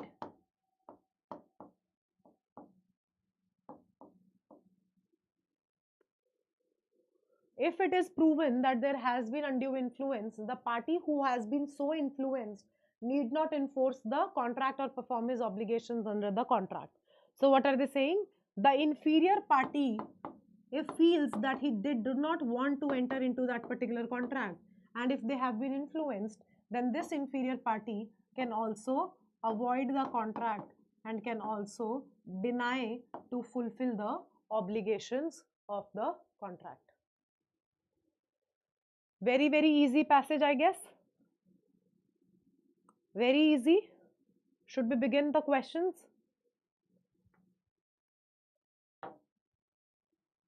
Rahul texted Azad over WhatsApp. Will you sell me your Hayabusa super bike? Text me the lowest price which needs to be paid. Right? Azad replied via WhatsApp. Minimum price for Hayabusa super bike is rupees 10 lakhs. Rahul immediately agreed to buy the bike and texted, I am willing to buy your Hayabusa super bike at a desired price of rupees 10 lakh. Azad refused to sell the bike. Decide.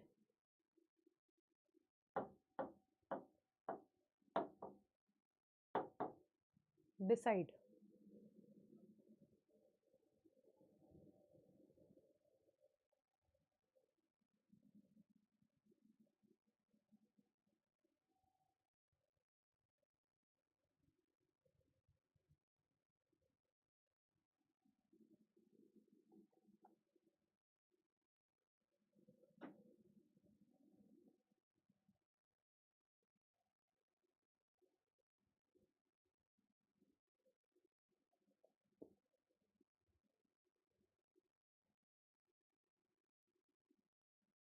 Answers, everyone.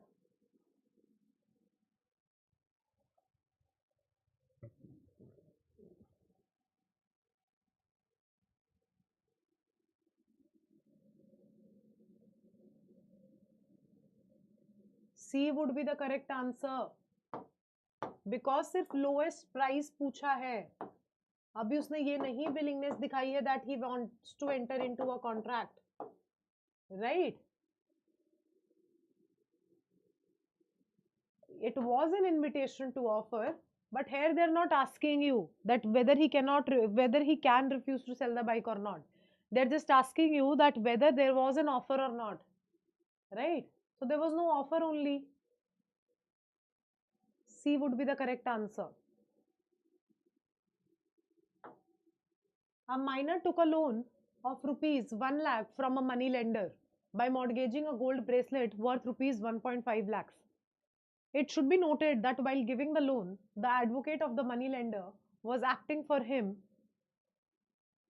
and he knew that the person seeking the loan is a minor. Later, the minor sued the moneylender for the recovery of the gold bracelet by setting aside the mortgage as he was a minor at the time of the commencement of the same. Decide the validity of the contract.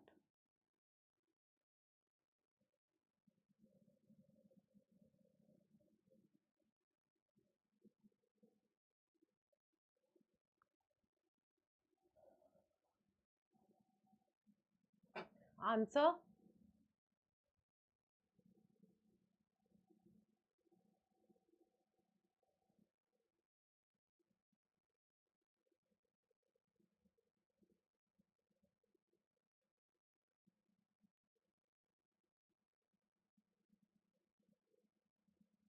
Yes, B is the correct answer. Right? It is void ab initio. Any contract with the minor is void ab initio from the very beginning. Right? A Haley who is usually is an unsound state of mind but occasionally in a sound state of mind enters into a contract with Paheli when she fully understands the terms and its effects. Can she enter into a contract?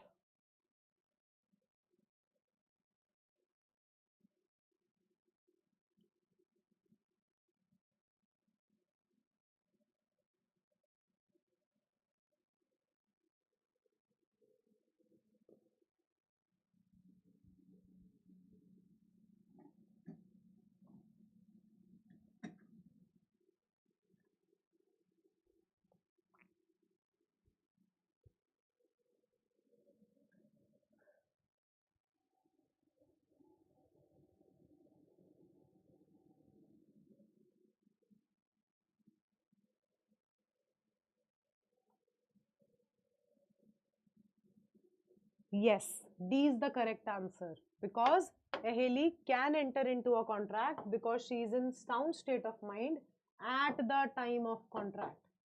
आगे पीछे क्या होता है we do not care. अगर at the time of contract she is of sound mind then that would be a valid contract.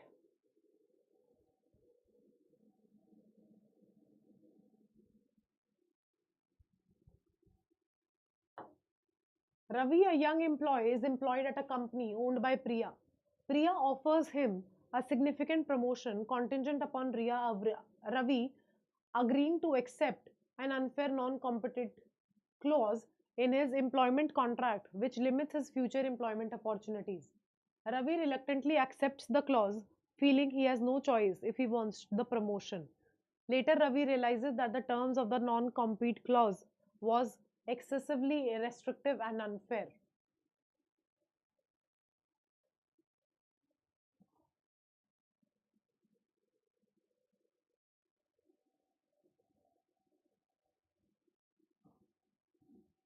Answer.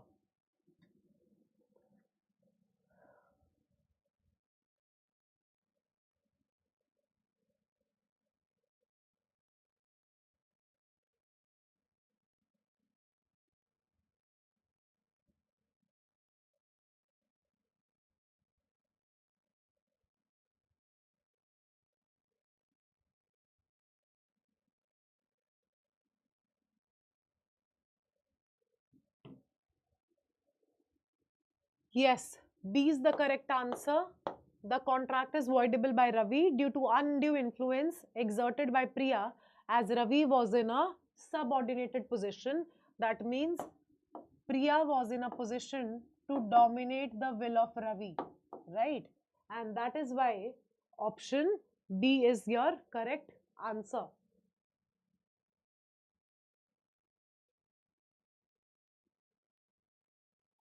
Right? Vinay, a young and compassionate man, takes care of Mr. Kapoor, an elderly man who has no immediate family. Over the years, Vinay provides Mr. Kapoor with personal care, managing his health, finances, and household. In gratitude for Vinay's care, Mr. Kapoor decides to gift his entire property to Vinay, transferring the ownership of his house and land to him. However, after Mr. Kapoor's relatives learn of the gift, they accuse Vinay of exercising undue influence over the elderly man, claiming that he has exploited his position of trust and took advantage of Mr. Kapoor's dependent state. Based on the provisions of Indian Contract Act, which of the following is correct?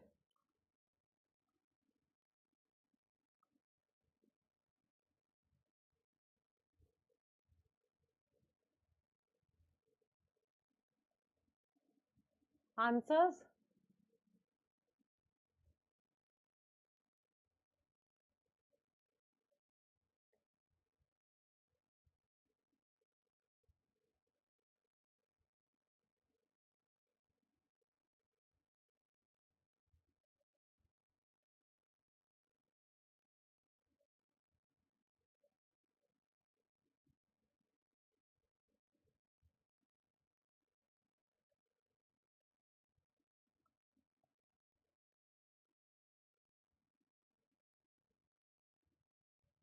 Yes, the gift is valid as Mr. Kapoor voluntarily chose to transfer his property and the relatives cannot challenge the gift based on mere allegations of undue influence because Vinay ने कोई भी undue influence नहीं किया था.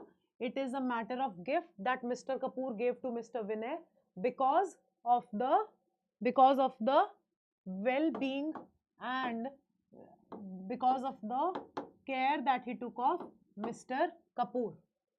And that is why option A would be your correct answer. Right?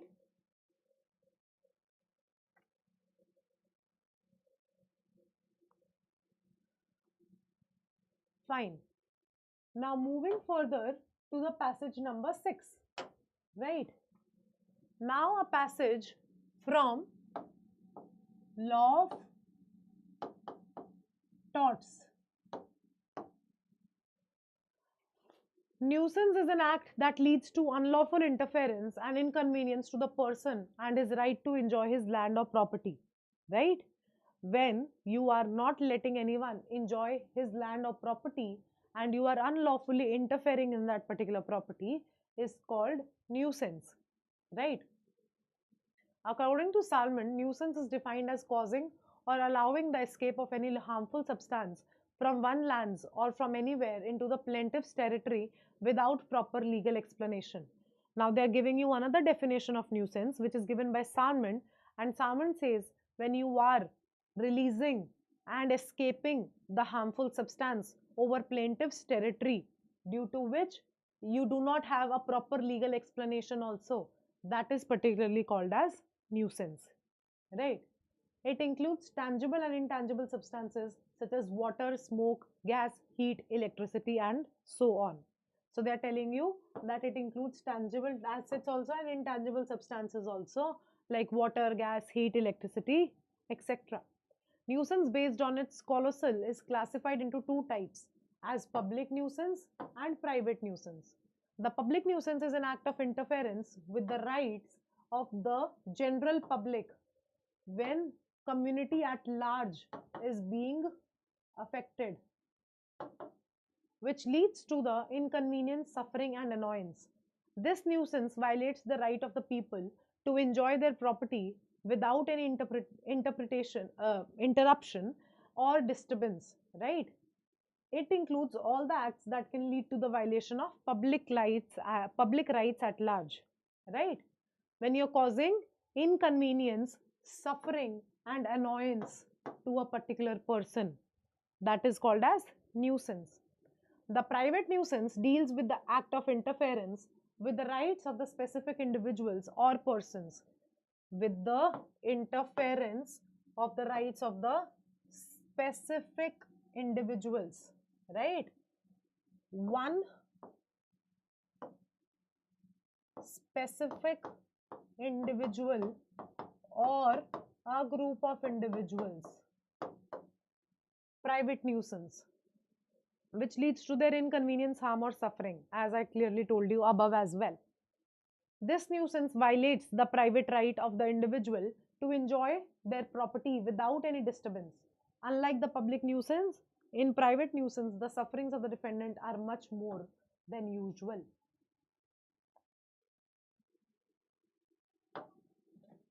In this nuisance, the aggrieved party, that is the plaintiff, can directly file the case himself, which is not case with the public nuisance, right? So now they're telling you the difference between private nuisance and public nuisance, that in private nuisance, the plaintiff can file the direct case against the defendant. But in public nuisance, nobody knows that how to file the case and who will file the case, because it is a offense against a community at a large, right? When the suit is filed for private nuisance, the plaintiff must prove that the defendant actions has caused some special harm or sufferings and prove that there was a clear interference with the enjoyment of use of land of the plaintiff. Now they are telling you certain defenses against nuisance: prescription and statutory authority. The other defenses in nuisance under the law of torts are when there is a consent of the plaintiff or the action of volenti non fit injuria, when you voluntarily consented for that injury. Volenti means voluntarily, non fit injuria, injury, when you yourself given consented for the injury, that time you cannot ask compensation for the injury caused.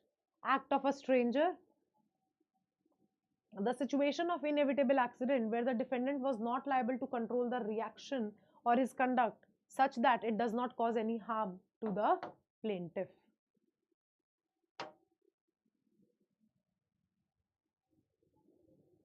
Avinash had wrongfully obstructed a private navigable stream, obstructing Nilesh from transporting his goods through the stream. As a result, Nilesh had to transport his goods through land, because of which he suffered extra costs in the transportation. Decide whether Avinash can be prosecuted for causing private nuisance to Nilesh.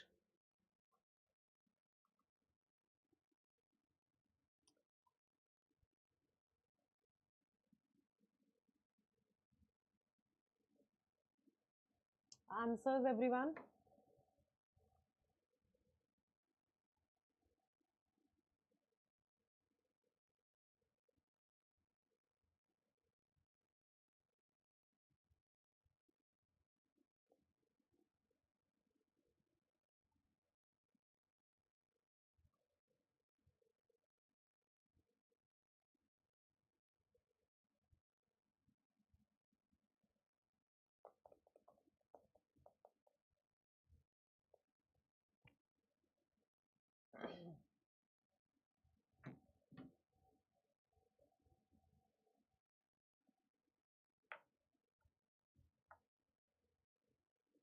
Yes, B would be the correct answer because Avinash is doing what?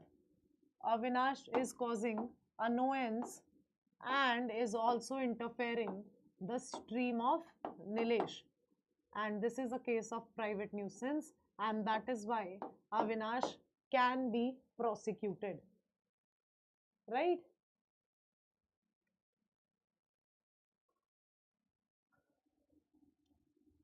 In a residential neighborhood, Jay, a homeowner, installs a backyard pool without taking necessary safety precautions.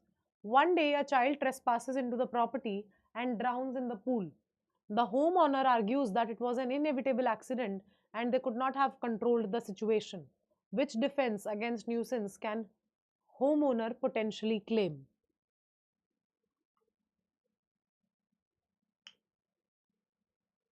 Don't go into the logics. They are asking what the homeowner can potentially take as a defense.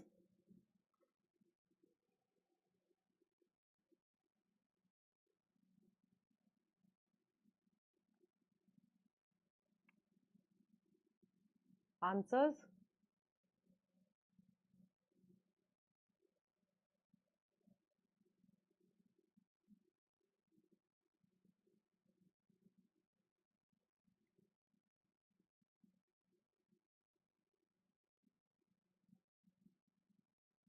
Consent of the plaintiff, Samagra. The plaintiff consented for death. That I am consenting for my death.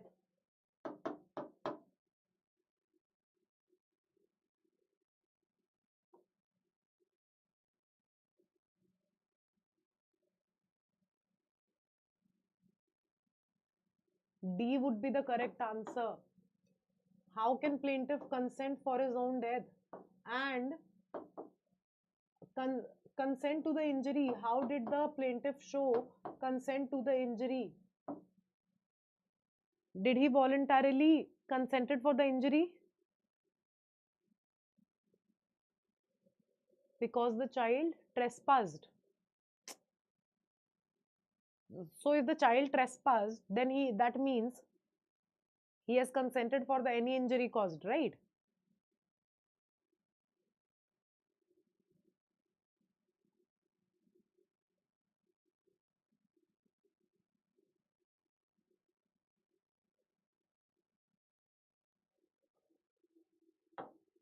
Chotu has a large herd of cattle. Once in the afternoon, he takes his cattle out to feed them. For some reason, the cattle were left on the road for a long time, thereby causing traffic and inconvenience for the people around to move freely. Choose the most appropriate option.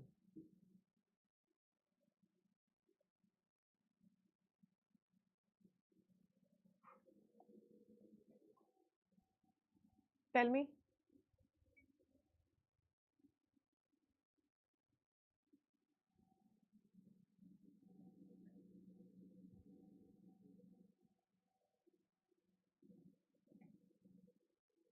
Answers.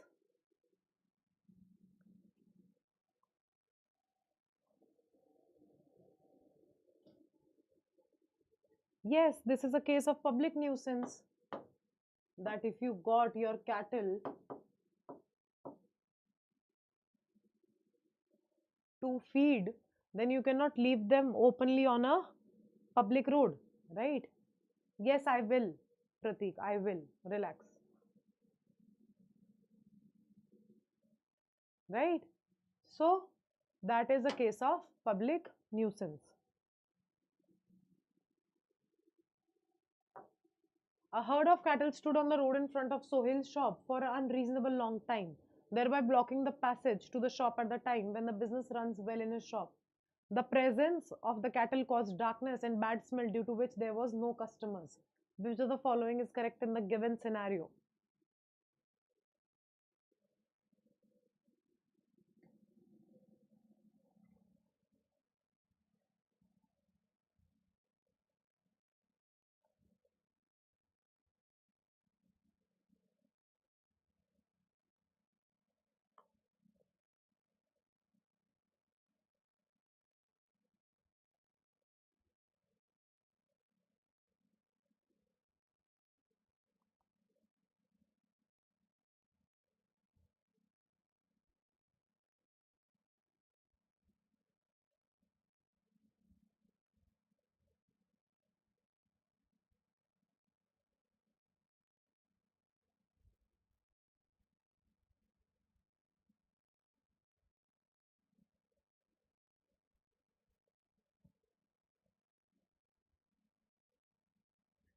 Answers? None of the above. Why?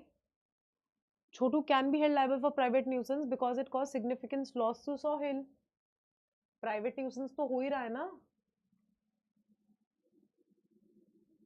C would be the correct answer.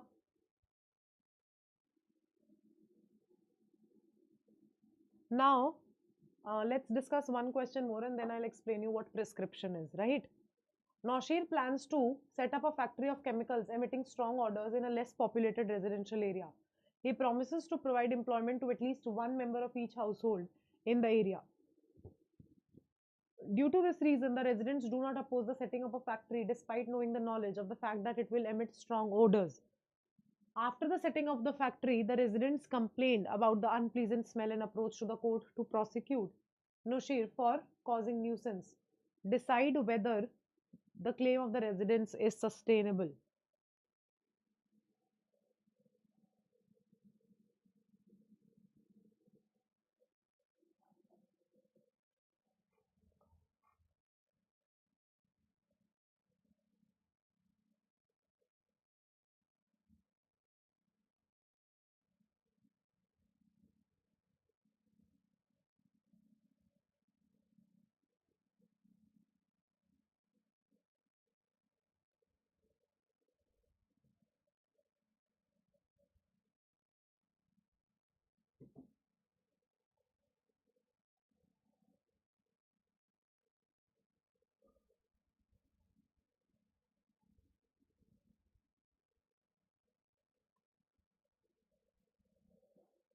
C would be the correct answer. Jobs provide कर रहे हैं तो इसका मतलब उनको compensation मिल गया, ठीक है, बट उससे उसका क्या मतलब है? उन्होंने कंसेंट तो दिया था ना उस इंजरी के लिए, right? Yes, Harsh ask me what is the doubt in question number 29. Till then, I'll explain you what is the meaning of prescription. As Pratik was asking me that what does the defense of prescription mean in law of torts, right? Prescription देखो क्या होता है? When you do not say anything which have been happening over a long period of time, so all of a sudden you cannot take it as a matter of fact that you want to file a case. Supposedly, A lives in this house, right? And B lives in this house, right? Now this is the garden of A and there is this tree whose branches fall on B's house, right? Please ignore my drawing. Chotu is not mentioned in question 29, so how can he be held liable? Harsh, उस question में जो हमारा last question था, question number 28, उससे link करके ही 29th question पूछा गया था, ठीक है? तो पैसेजेस में ऐसा बहुत बार होता है कि नाम दोबारा मेंशन नहीं करते हैं, इसीलिए उनको आपको वो एज्यूम करके चलना पड़ता है कि वो पिछले ही सिनेरियो की बात कर रहे हैं, right? Now so the branches fall over B's house. From 20 years this is happening and B didn't say anything about it, right? So now B now after 20 years cannot tell A to cut these branches because now A has got prescriptive right over the tree and that is called prescription. That is called a prescriptive right because you did mention it from past 20 years. You were sleeping on your own rights, right? So that is the case of prescription. Prescriptive right by the hold of easement.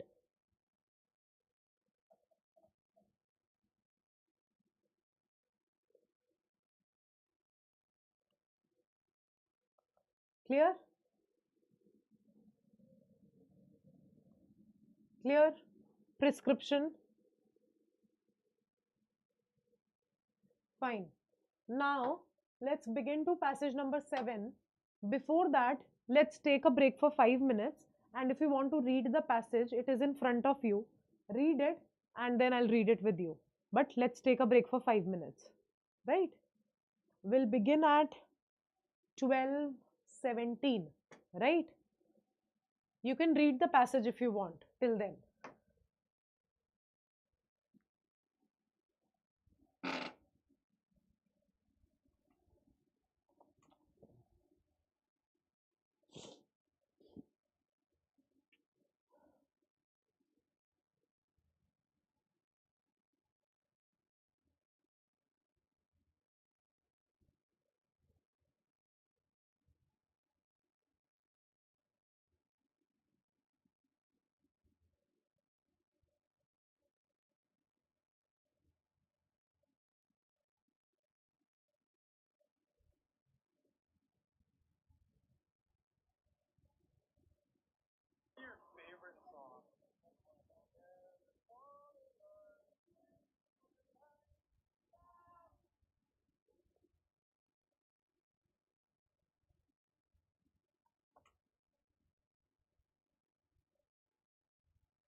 Fine.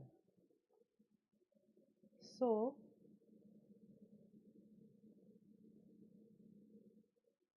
now let's begin with the passage number 7. 7 or 6? Yes, 7. Desertion within the realm of family law. So now the passage is about family law. Again a miscellaneous law topic.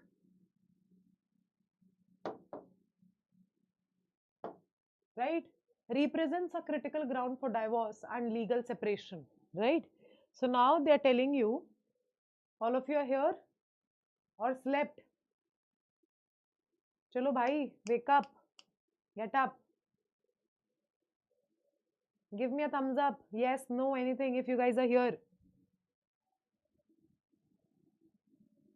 अभी एक हफ्ता energy down नहीं हो सकती. चलो. Everyone. Yes, no, thumbs up. Anything. सो गए सब. Here. Yes, ma'am. Yes, ma'am. Yes, ma'am. Waked up नहीं होता है आयुष. Woke up होता है. Waked up. Work on your vocabulary.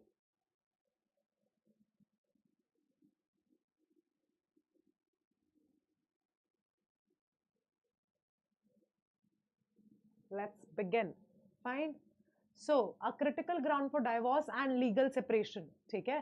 क्या बोल रहे हैं? Desertion एक ground है जिसमें आप divorce भी ले सकते हो and legally separate भी हो सकते हो. Desertion होता क्या है? It is a legal concept that entails one spouse abandoning the other without reasonable cause and without the intention of returning. क्या बोल रहे हैं? कि एक person मतलब डिजर्शन का वो आपको मीनिंग बता रहे हैं कि जब एक स्पाउस हस्बैंड या वाइफ में से कोई भी एक दूसरे इंसान को छोड़कर चला जाए, ठीक है, बिल्कुल अबैंडन कर दे, ठीक है, बिना कोई रीजन दिए, ठीक है, या बिना किसी भी इंटेंशन के कि वो वापस आना चाहता है, without the intention of returning. The legal definition of desertion encompasses several essential elements and varies in interpretation across different jurisdictions. But fundamentally, it involves a unilateral decision by one spouse to leave the marital relationship, thus leading to significant legal and societal implications. So, what are they saying? That when one person decides to leave the other spouse and to leave the marital relationship as well without giving any reasons, due to which a significant legal and social implications happen, right? Need English session also. Haha, right. At this core, desertion requires two primary elements: the actual departure from the matrimonial home and the intent to permanently abandon the spouse. So, those two essential elements of what? Two essential elements of the desertion is that one is leaving the matrimonial home and permanently abandoning the spouse. छोड़ दिया बिल्कुल, abandon कर दिया, right? The departure must be both physical and intentional, meaning the deserted spouse must demonstrate that departing spouse has left without a justifiable reason and with the clear intention of not returning. दो और factors हैं कि बिना किसी reason के that person is leaving and बिना किसी intention के that person will return. He has no intention to return, right? This departure typically results in a cessation of cohabitation where one spouse leaves the shared home, significantly disrupting the marital relationship. तो वो क्या बोल रहे हैं? Desertion का मतलब होता है जब एक particular person बिल्कुल छोड़कर चला जाए and अब वो दोनों साथ में नहीं रह रहे हैं, they cannot cohabitate together and due to which the marital relationship is disrupting, right? The concept of desertion is intricately tied to the legal principles of marital obligations and duties. In many legal systems, desertion must be coupled with an intention to abandon the marital relationship permanently, right? For instance, in the Indian legal context, desertion as a ground for divorce is defined under Section 13, Clause 1 IB of the Hindu Marriage Act 1955. So what are they saying? According to the Hindu Marriage Act, 1955. Section 13 clause 1b says that you can take divorce from that person if the person has abandoned you or if have deserted you without giving any probable reason or any intentful reason, which stipulates that desertion must be for a continuous period of at least 2 years. And वो continuously 2 साल से ये कर रहा है, 2 years तक desertion आप face कर चुके हो. This statute underscores the necessity of both the duration and the intent behind the act of desertion. Why? They're saying that एक particular time भी notice हो गया and intention भी पता चल गया that the other person does not want to come back, right? Moreover, desertion must be unjustified to warrant legal action. Courts typically assess whether the departing spouse had a reasonable cause to leave, such as in cases of cruelty or abuse.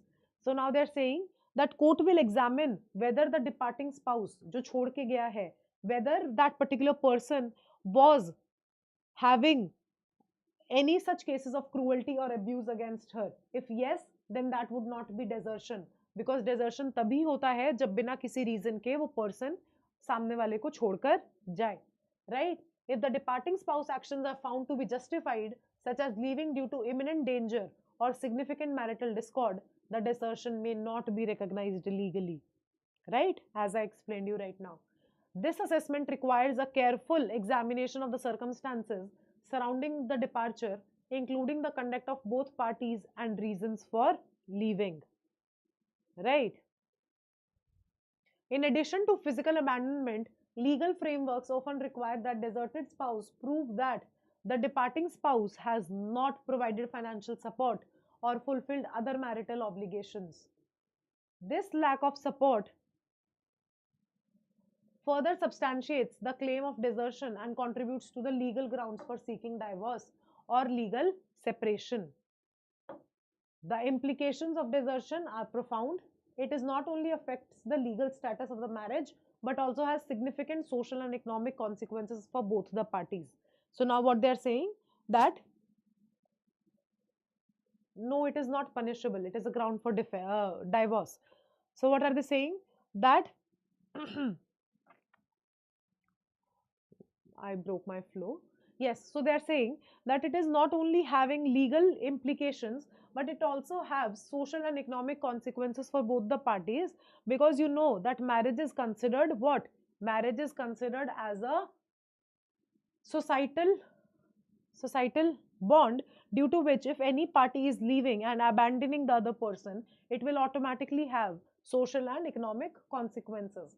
The deserted spouse may face economical distress and financial hardship, while the departing spouse might encounter legal repercussions, including the possibility of being held liable for alimony or support. Desertion is a complex and multifaceted issue in the family law, involving a nuanced understanding of marital obligations, intentions, and justifications. Its resolution requires careful judicial consideration of the facts and circumstances surrounding the departure, ensuring that the principles of fairness and justice are upheld in the dissolution of marital relationships. Sacrament, yes, societal sacrament you can say, societal bond you can say. First question to this passage. Ravi and Priya have been married for 12 years. Ravi leaves the marital home without informing Priya, citing personal dissatisfaction, but does not return for over 3 years. Priya is seeking divorce based on desertion. What factor must Priya prove to successfully claim desertion?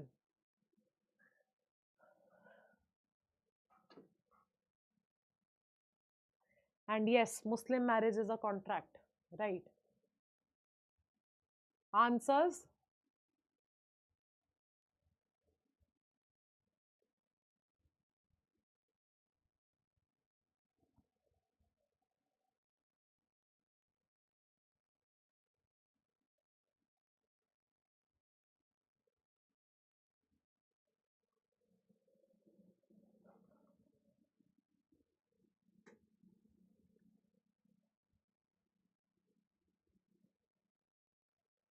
Why A. Harsh?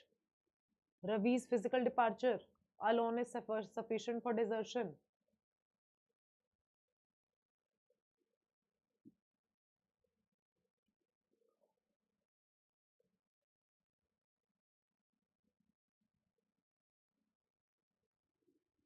D would be the correct answer, क्योंकि intention भी तो दिखना चाहिए ना, that the person is permanently leaving the marital relationship and do not want to come back, no intention of returning, right?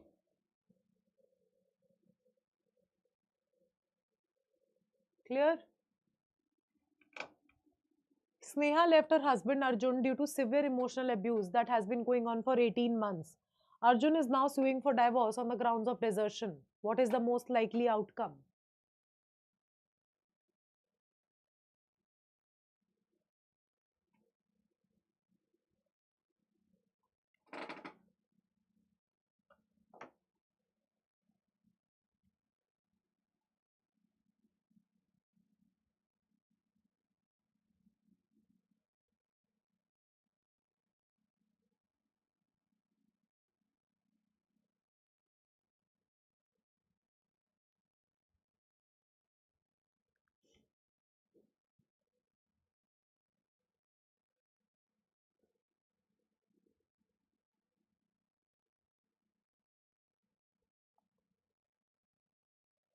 Why, Harsh?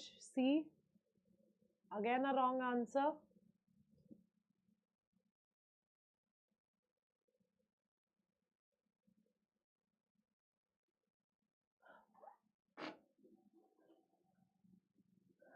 B would be the correct answer, right? देखो पहली बात तो दो फैक्टर्स हैं इसमें. Desertion बिना किसी reason के होना चाहिए, विदाउट एनी कॉज और विदाउट एनी रीजन, राइट? यहाँ पे क्लियरली इमोशनल अब्यूज है, राइट? तो इसीलिए एक तो पिटिशन डिसमिस हो जाएगा, राइट? बट अगर वो फैक्टर भी ना देखा जाए तो ऑनगोइंग फॉर 18 मंथ्स, ठीक है? Okay sorry, yes. So desertion क्या होना चाहिए? 2 ईयर्स से ज्यादा का होना चाहिए, right? So that is why the petition will automatically B dismissed. Clear? Aarti and her husband Sanjay have been separated for 25 months. During this time, Sanjay has continued to provide financial support. Aarti claims Sanjay deserted her. What element will challenge Aarti's claim? Very simple. Very, very simple. The regular financial support. Financial support clearly can show you that the husband has not deserted Aarti. Right? Nothing to discuss on it. जब financial support दे ही रहा है husband, so there is no desertion. I solve this question, right? So A would be the correct answer.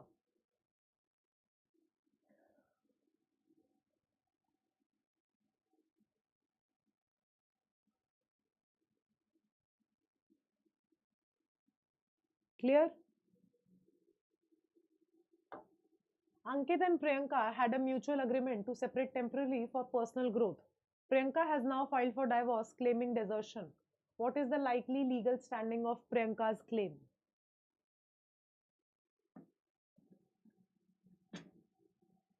Answer.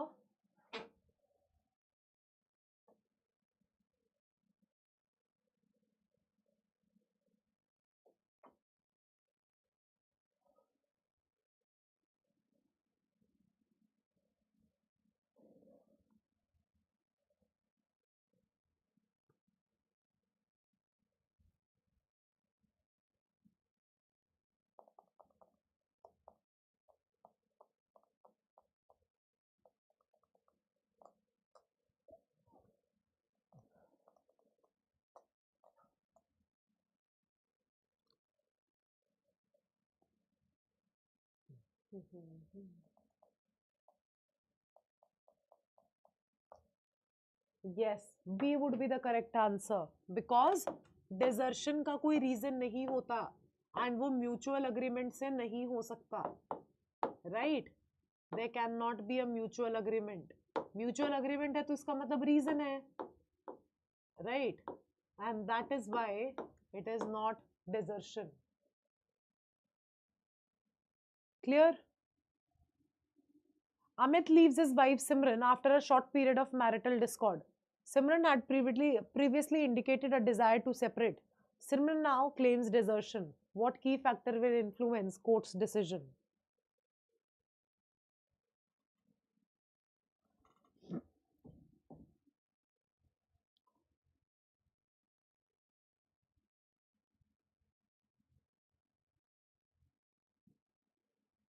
Answer.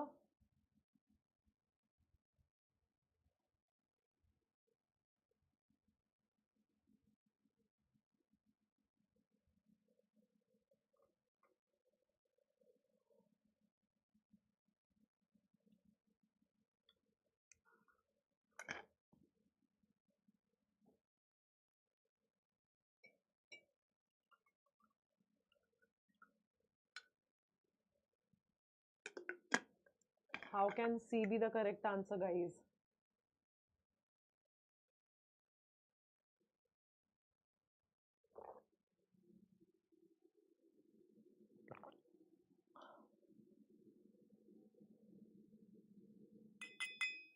C cannot be the correct answer. सिमरन ने अगर prior indicate कर दिया है सेपरेशन का, तो वो तो रीजन बन गया फिर डिजर्शन का, तो फिर वो डिजर्शन एनी हाउ नहीं हो सकता. किस वजह से अमित डिपार्ट हुआ है? Why did he go?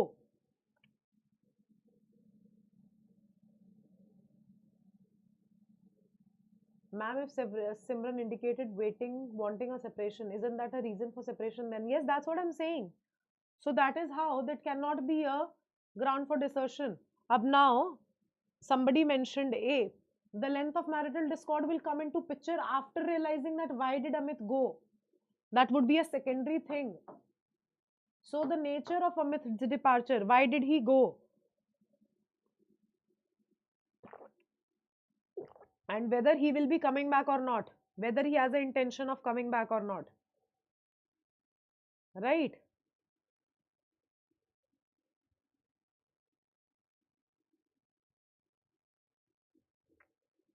Clear?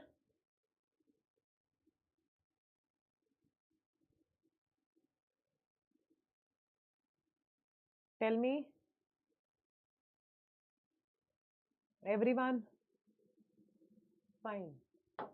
Passage number 8.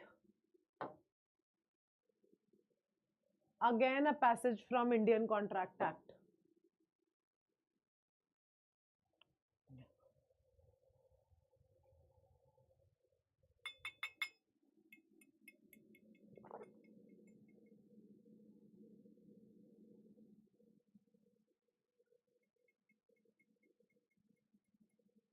Can you explain desertion again once? Desertion is something when one person is leaving the marital relationship without giving any reason. अगर A and B are husband and wife, ठीक है? This is the husband, this is the wife, ठीक है? A left the marital relationship without giving any reason, ठीक है? And he has no intention to come back. Abandon कर देना, right?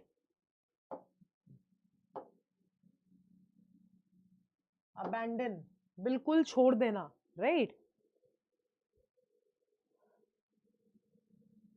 That is what is called as desertion. Clear, Harsh?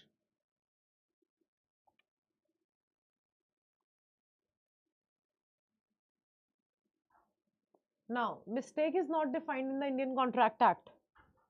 A mistake is said to have occurred where parties intending to do one thing by error do something else, right? Mistake is usually that only, that when you want to do something, but mistakenly something happened else, right? Something else happened. So that is a mistake.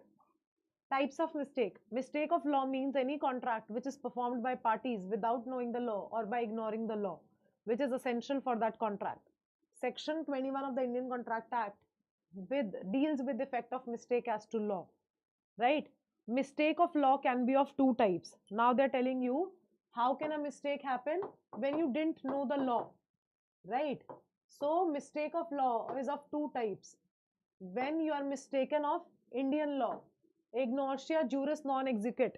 That means अगर आप किसी country में रह रहे हो and you don't know the law of that particular country is not excused. Ignorancia juris non exequat. It is a legal maxim, Latin maxim, which means ignorance of law is not excused. आप law को excuse नहीं कर सकते, आप ये defence नहीं ले सकते कि मुझे लॉ ही नहीं पता था. If a person takes part in a contract without knowing any specific provisions of Indian law, which is essential for that contract, then contract is not voidable because everyone is supposed to know the law of his own country.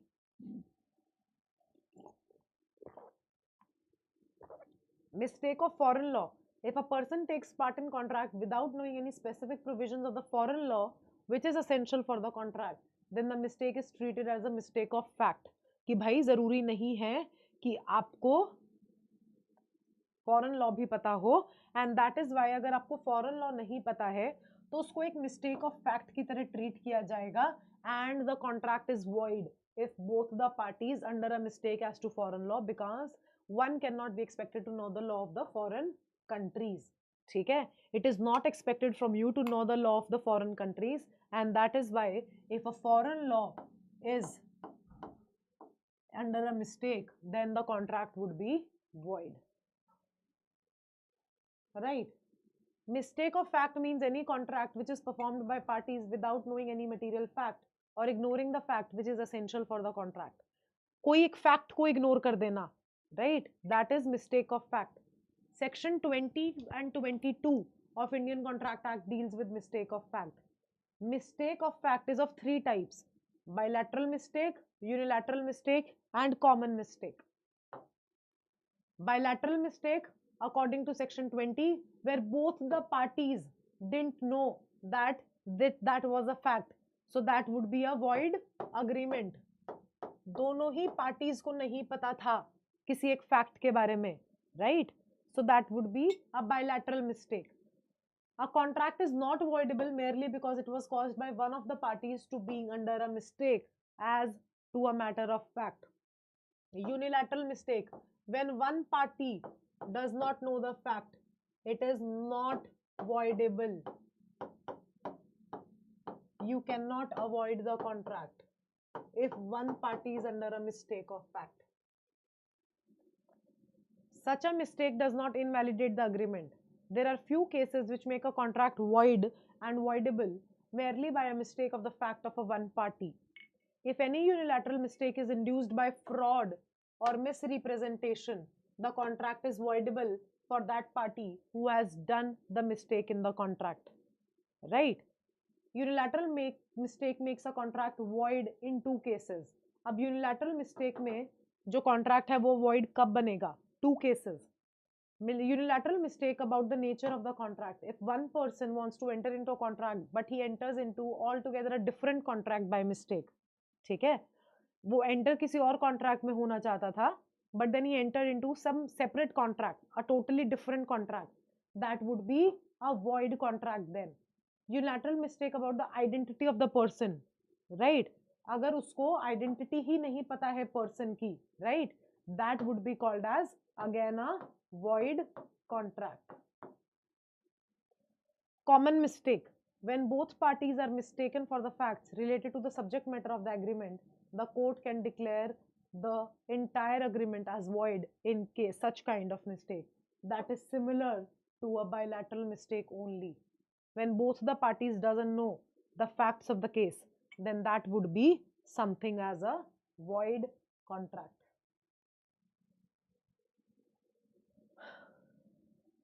Clear passage? Should we move to the questions?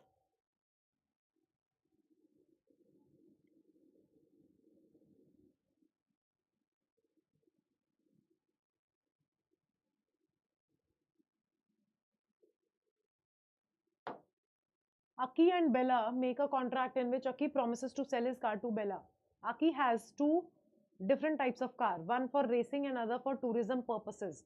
Aki thinks of selling his racing car while Bella thinks of buying the other car which is for the tourism purpose. Decide the status of the contract.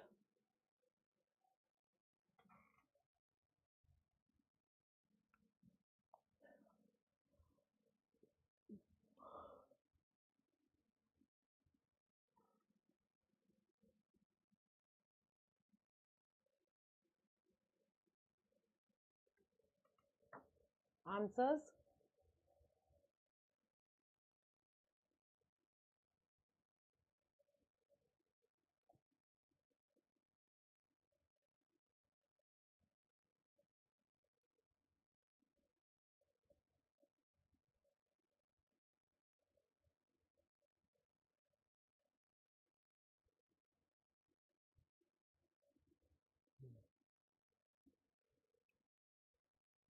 Yes, it is a void contract because both the parties were under a mistake of fact. It is a bilateral mistake. According to the provisions of Indian law, the amount of loan to be recovered within 3 months of the due date. After that, it becomes time-barred debt. Meera takes a loan of 10,000 from Suhana on January 15, 2022. Suhana does not show any interest in the recovery of the loan amount until October 2022. That means January to October, how many months? Almost 9 to 10 months. In November 2022, she sues Meera for the recovery of the loan amount. Against Meera's pleas of time-barred debt, she takes the defense that she was not aware of such law. Decide whether she can claim the defense of mistake of law. Options.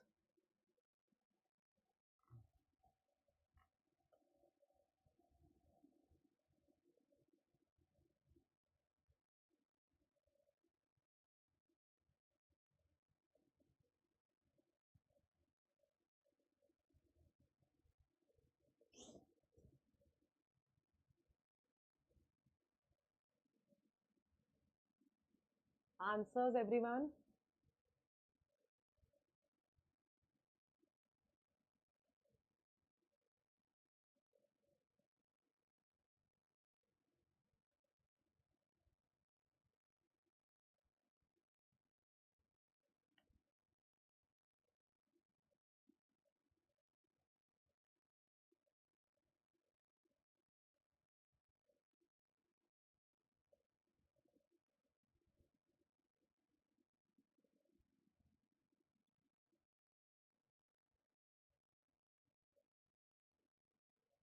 Yes.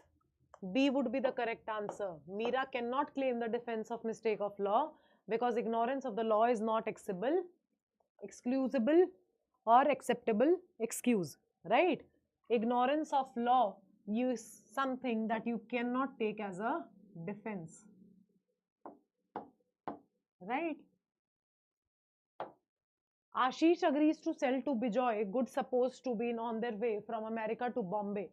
It is found that before the day of the bargain, the ship contained goods had been cast away and the goods were lost, but neither party was aware of these facts. Decide the validity of the agreement.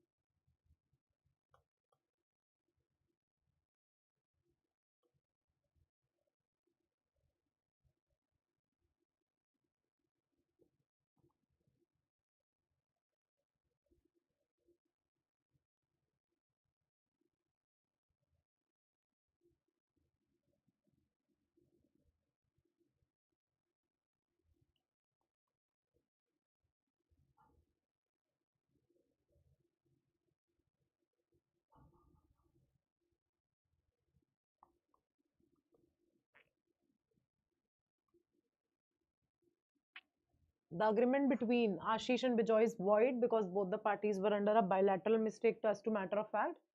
Essential to the agreement. Yes, A would be the correct answer because it is a case of bilateral mistake.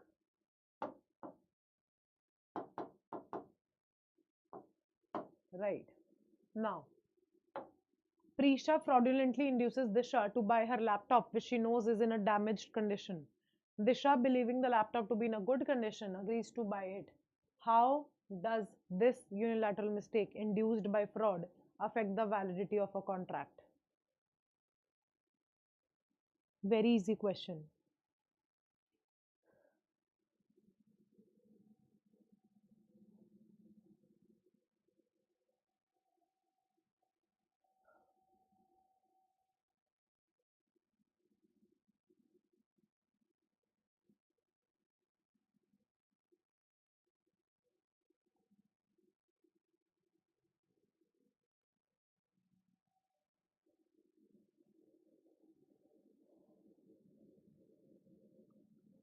Yes, yes. B would be the correct answer because it is voidable.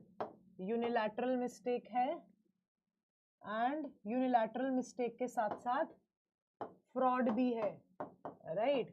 So Disha can clearly avoid the contract. Sujoy is a regular customer of Nandu, though Sujoy and Nandu have never met in person. He regularly places order with Nandu to deliver the goods. Nandu sells off his business to Sunny without intimating Sujoy. One fine day, Sujoy visits Nandu's shop, but unaware of the fact that Nandu has sold his business to Sunny, he makes a contract with Sunny, believing him to be Nandu. What is the status of the contract in such a case?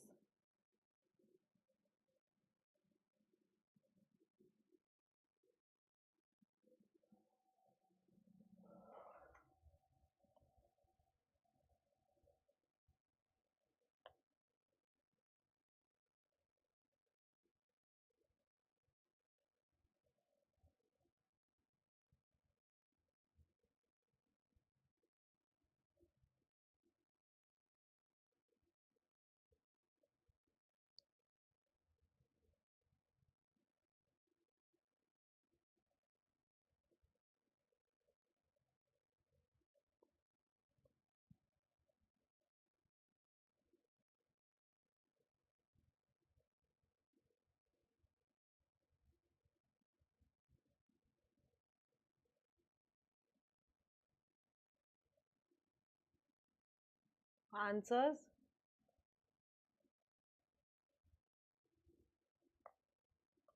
A for sure.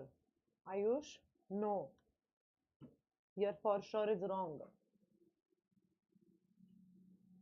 It is void because Sunny should have cleared the misunderstanding. It is a void contract. किसी और के साथ contract हुआ है जबकि वो उसके साथ कॉन्ट्रैक्ट करना ही नहीं चाहता था, right? And he was under a mistaken belief that he was contracting with Nandu, and Sunny also didn't clear the misunderstanding. इस क्वेश्चन के बाद एक ब्रेक. चलो ठीक है. Now we have to begin with passage number 9. Let's take a break, a longer break. ठीक है. It's 12:51. Let's begin at 1 o'clock. Right? Come back, only 2 passages are left. Right? 1 o'clock, everyone.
Fine. So let's begin.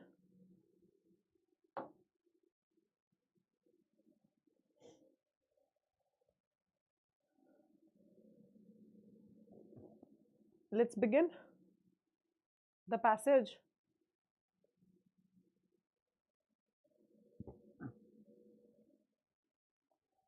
आ गए सब break से?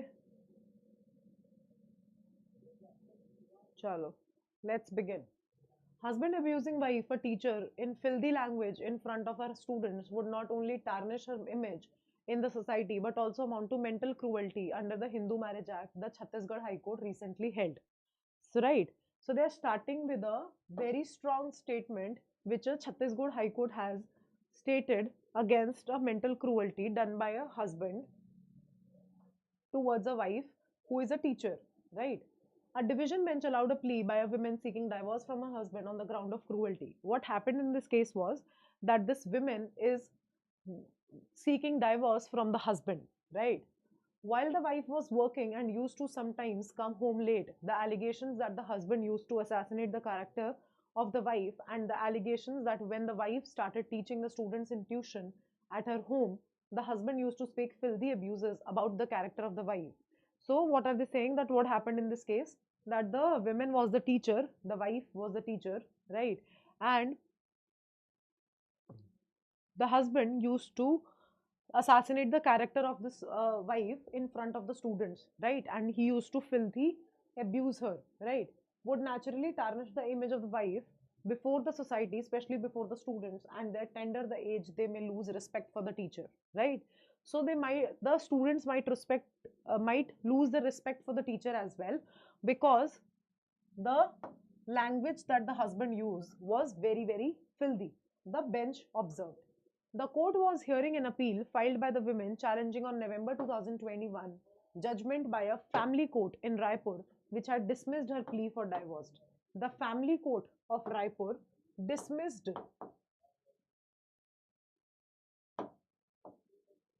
the petition of the wife for the divorce, right? And now this was a appeal that the women made under the Chhattisgarh High Court. The women contended that her husband was jobless, and so she took up a teaching job at a school to meet the family expenses. So now what they're saying, now they're telling the facts of the case, that the women told that the husband was what, jobless, and that is why she was teaching in the school to meet up the family expenses. She further stated that due to workload, she would sometimes come home late, right? So what they told, that because of the work pressure, sometimes she used to come home late. Her husband did not like the fact that she was working and doubting her character, and often accused her of having an illicit relationship with some male colleagues. So what are they saying? That the husband did not like the idea of she working, and that is why she abused her of, like she abused sorry he abused her for having an illicit relationship and also doubted her character, right? She therefore left her school job but started taking tuitions at her home. Because of this allegations that the husband was putting on the wife, she left the job and she started taking tuitions at her own home, right? However, when the male students attended the home tuitions, the husband used to abuse her in filthy language and assassinate her character. When she started taking tuitions, at that time when the male students used to come, the husband abused her in the filthy character again, and like assassinated the character of the wife, right? The frequency of those activities got aggravated day by day, and eventually the students who were coming for tuition also stopped to come, owing to that the wife was unable to meet her expenses for the financial bottlenecking, the bench noted, right? So the students stopped coming to the tuitions also because of the behavior of the husband, and that is why the wife was not able to maintain the expenses of the family. She was kicked out of the matrimonial house on April 9, 2015 by the husband, and he hardly made any attempt to bring her and their daughter back. Right? So now on November 15th, on April 9, 2015, the husband threw the wife and the daughter out of the house, and he never tried to bring them back. The bench noted that the husband failed to bring any evidence on record to counter the wife contentions. The analysis of the statements of wife and the father would show that if the husband had stopped working and if he were forced wife to join some service to cater their need for survival, and in the eventuality of such objection by the husband, naturally it would lead to financial bottlenecking, which may affect the life and standard of living of the parties. There is no evidence that the husband was working. Therefore, the sole testimony of the wife that the husband was not working and when the wife wanted to work, it was objected, appears to be more acceptable. The court opined. It is therefore concluded that the wife was able to prove that she was subjected to mental and physical cruelty by the husband, who stopped her from going to the job and also used to confine her to the house as he was doubting her character. So the full passage is about physical and mental cruelty of the husband on her wife. Right. So, now, first question of this passage. Building upon the previous scenario, the wife, distressed by the ongoing mental cruelty, decides to quit her nursing job. However, the husband, dissatisfied with her decision, starts restricting her interactions with friends and family. He insists that she stays at her home, leading to a situation where the wife feels isolated and controlled. Does the husband's conduct in restricting the wife's social interactions amount to mental cruelty under Hindu Marriage Act? Options right in front of you. Please answer.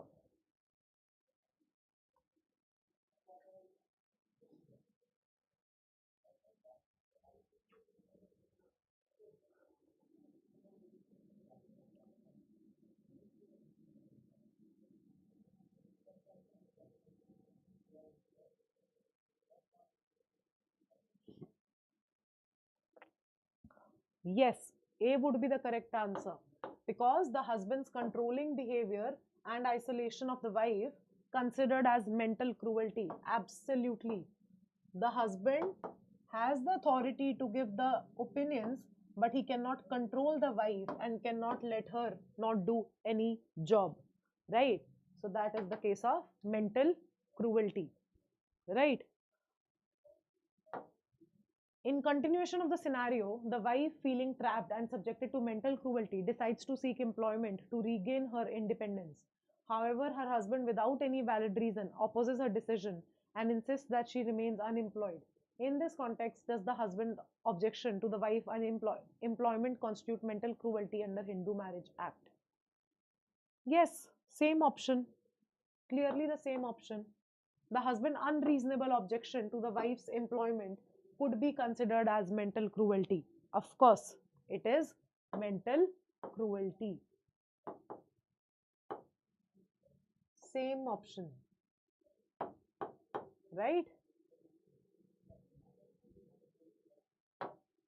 Expanding on the previous situation, the wife, frustrated by her husband's continuous interference in her career choices, decides to start a small business to support the family financially. However, the husband, disapproving of her entrepreneurial endeavor, not only belittles her efforts but also sabotages her business relationships. Does the husband's interference with the wife's business and attempts to undermine her success qualify as mental cruelty under Hindu Marriage Act?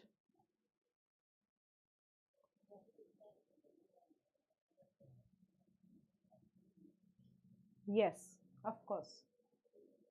The correct answer would be A. It is absolutely mental cruelty because ना आप उसको job करने दे रहे हो, ना आप उसको business करने दे रहे हो. Everything that she wants to do is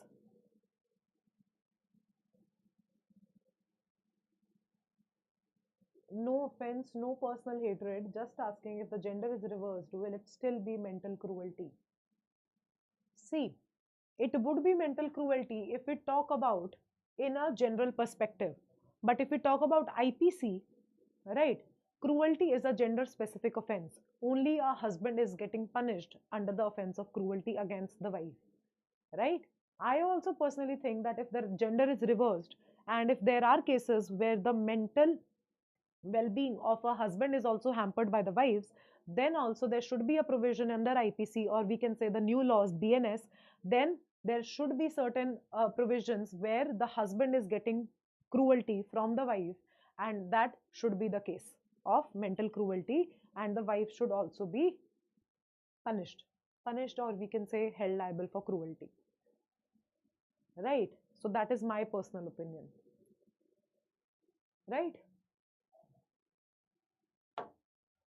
In the final stage of the scenario, feeling emotionally and financially drained, the wife decides to seek a divorce. The husband, however, opposes the divorce petition and claims that their conflicts are ordinary marital disagreements.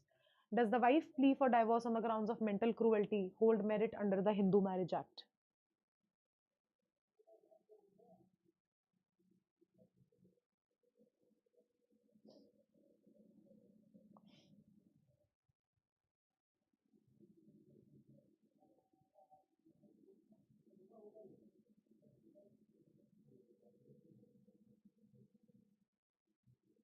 Answer, very good. A, very good. Yes, clearly दिख रहा है कि mental cruelty है, husband के actions, उसका verbal abuse, isolation, opposition to employment, everything is amounting to mental cruelty, and that is why it would be what? It would be mental cruelty, and he sorry, and the wife can claim divorce on this ground, right?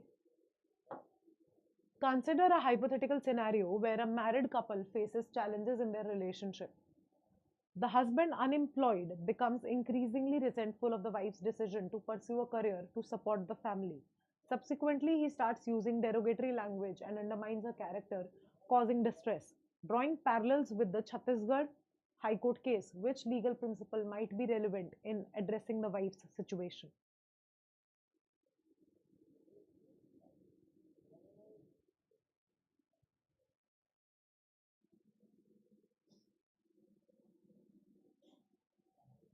Answer,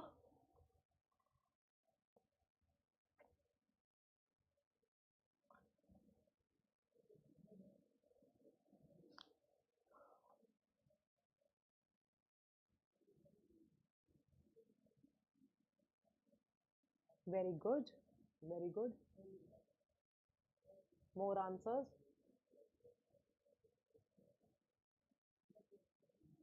More answers? Yes, D would be the correct answer. It is a clear-cut case of mental cruelty, and this is a ground for divorce again. Fine. So the last passage and the last 5 questions of the last lap legal marathon. Let's proceed. Question from Law of Torts, right?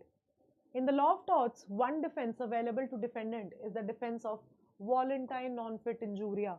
Short question expect कर लो इस particular topic से. Volenti non-fit injuria. Short question. हर साल आता है, हर साल.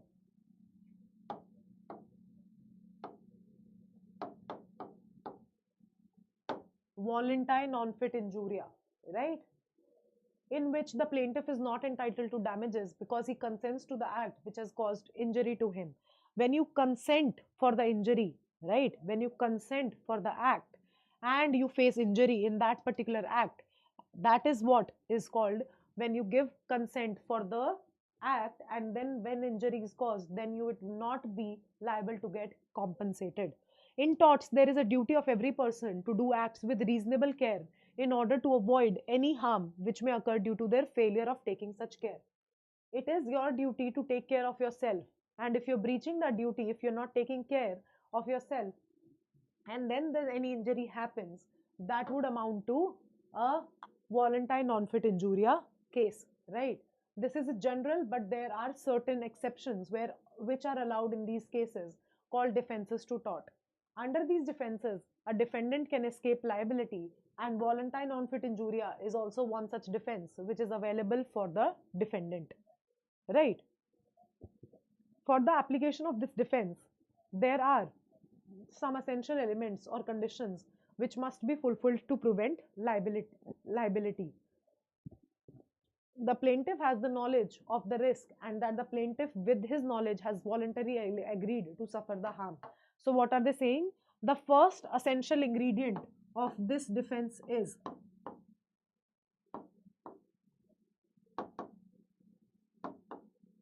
that you knew that there is a risk involved.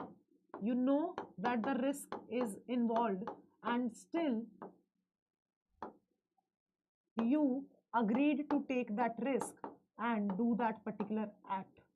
Then when you know that there is a risk involved, then why did you do that act? And if you did it and any injury happened, then how can you ask for the compensation? Right? Thus, whenever the plaintiff is aware of the possibility of harm which is likely to be caused by an act, and when he still accepts to do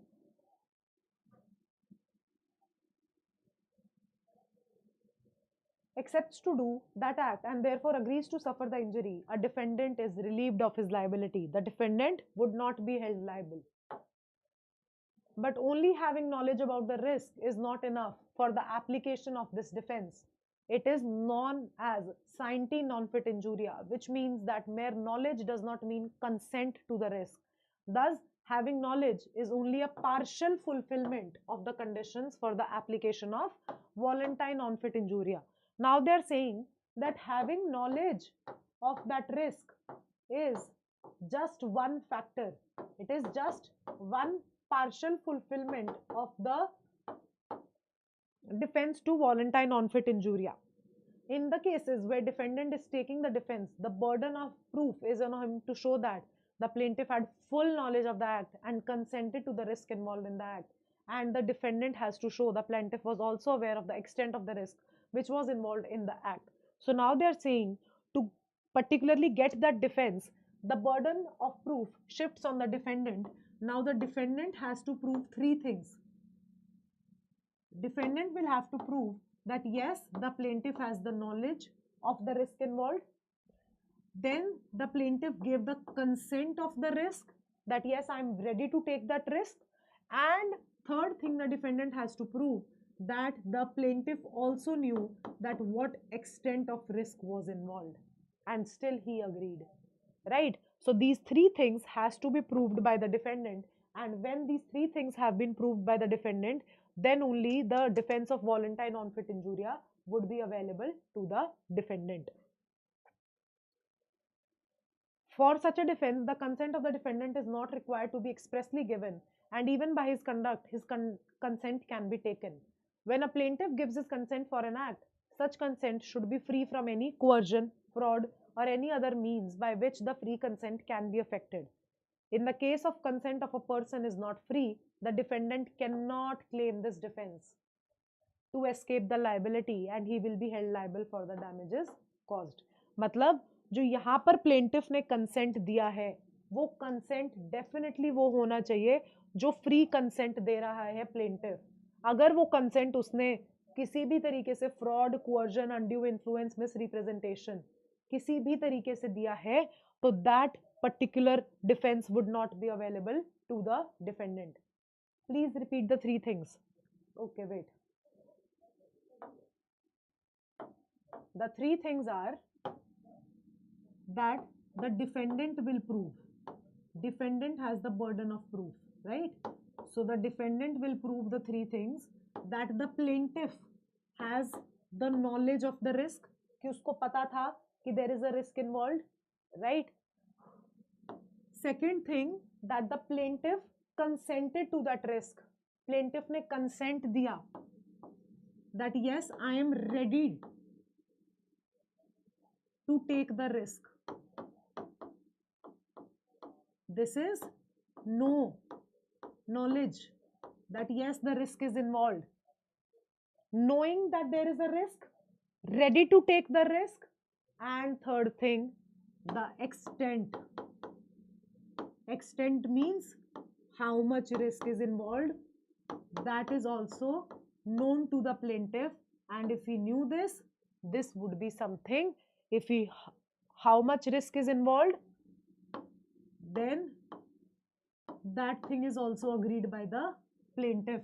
These three things agreed by the plaintiff.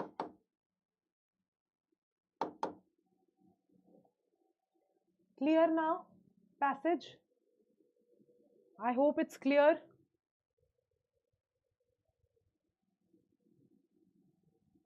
Let's proceed to the questions. Priya has a scooty whose brakes do not work. Disha, knowing about the conditions of the scooty, still agrees for a ride with Priya driving it. Due to the failure of brakes, they both sustain injuries in an accident. Disha filed a suit against Priya. Can Disha claim compensation for the same?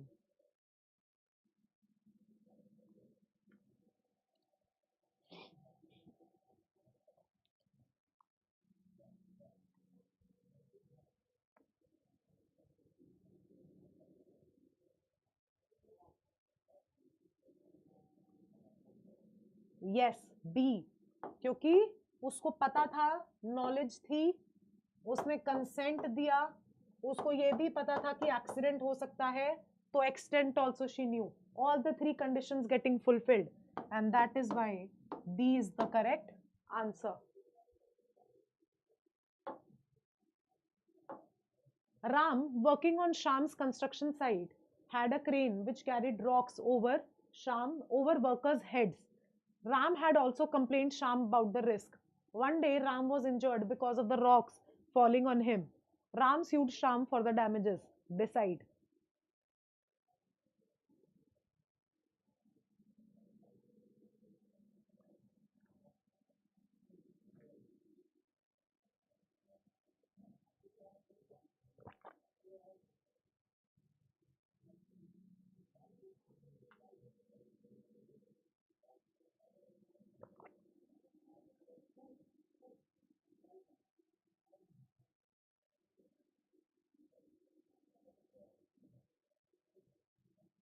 Answers?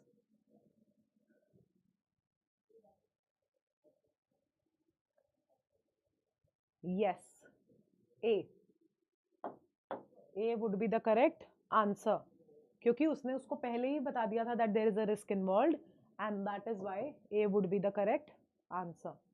Harsh is writing B. Kaiko? Sham will not be held liable as Ram had to take care of his own, keeping in mind the risk involved. Why? Pratik is writing D. Sham won't be liable as Ram continue to work irrespective of the risk involved.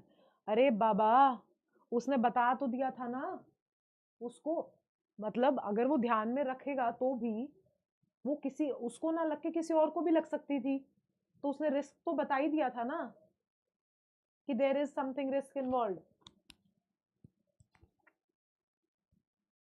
Clear? A would be the correct answer. Jeevan has to undergo an operation for his ear infection, and the doctor fails to inform him about the risk of losing his hearing ability due to operation, believing that there is no such risk to his ear. During the operation, Jeevan loses his hearing ability. Will the doctor be liable?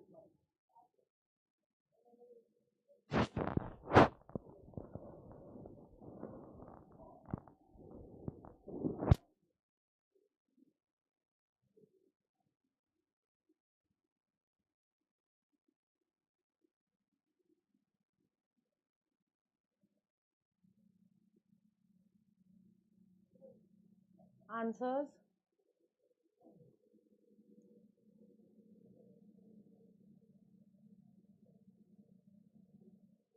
अगर प्रिया वाले question में वो बोल देती कि accident हो सकता है, then accident happens, will she be compensated? अरे प्रिया वाले केस में तो वो स्कूटी पे जाती ही नहीं ना, अगर उसको पता होता कि हाँ एक्सीडेंट होने हो सकता है, तो भी उसको क्यों कॉम्पनसेशन मिलेगा? फिर तो वो जाती ही नहीं, right? Yes, B is the correct answer. Would be held liable as it is the duty of the doctor to inform that you can lose the hearing ability.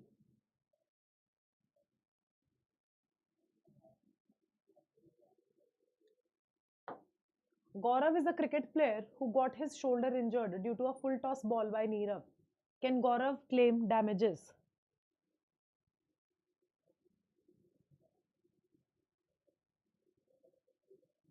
Gaurav is a cricket player who got his shoulder injured due to a full toss by Nirav. Can Gaurav claim damages?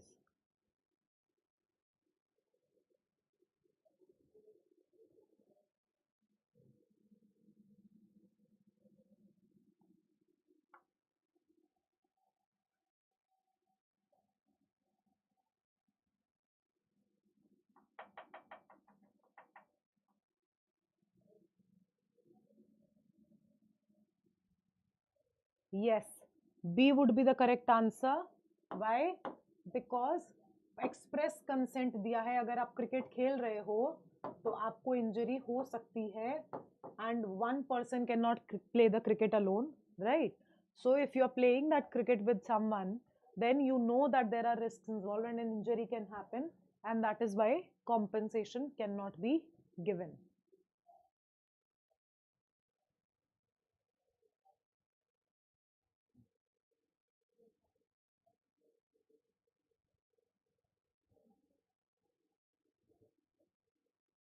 Fine. Last question for the day. Dia, having a heart problem, goes to Akash, a surgeon, and is told that she must undergo a surgery, to which she agrees. During the surgery, Akash removes one kidney of Dia without telling her or without her knowledge. Decide.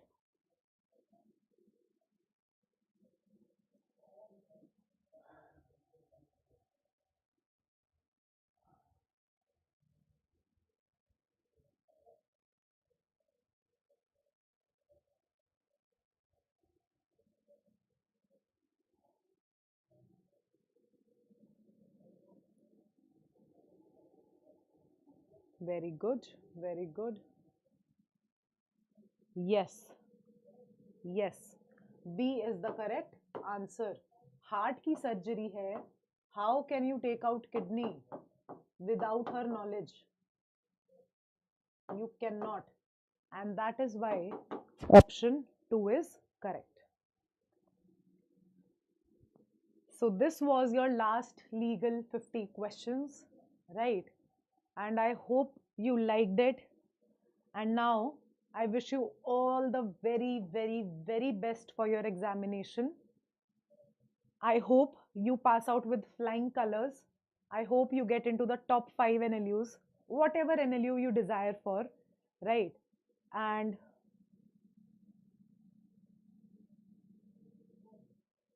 the another thing that we are coming up with, that tomorrow you have a 12 hours GK marathon.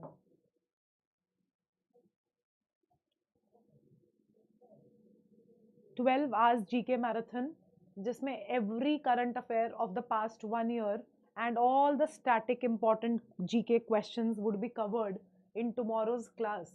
And 12 hours is something nobody in the history would have done, right? So please show some love and support, right? Tarun sir will be taking the session on GK and current affairs, and everything would be covered. Trust me on this. You will revise your GK current affairs section full wholeheartedly if you attend this session, right?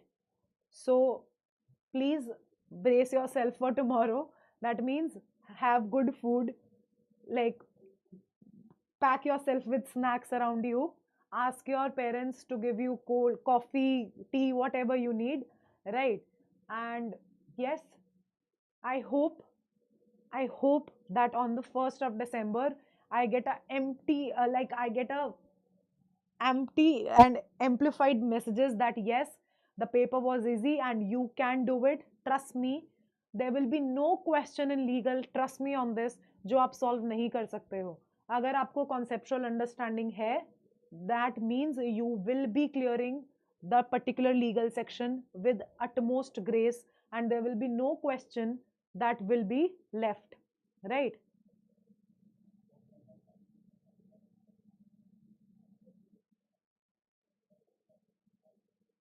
Thank you so much, Ayush. Ma'am, will the lecture cover whole year current affairs? Yes, yes, yes, yes. Everything would be covered in current affairs. Everything means everything, right?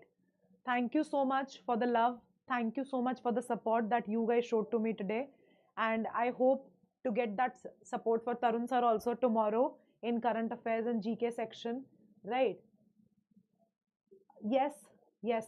And like, trust me on this, 1st December is the D day. Before that, I'll also see you again in just one session more. And I hope you guys just get whatever you want in your life. See you next time. And thank you so much. Thank you.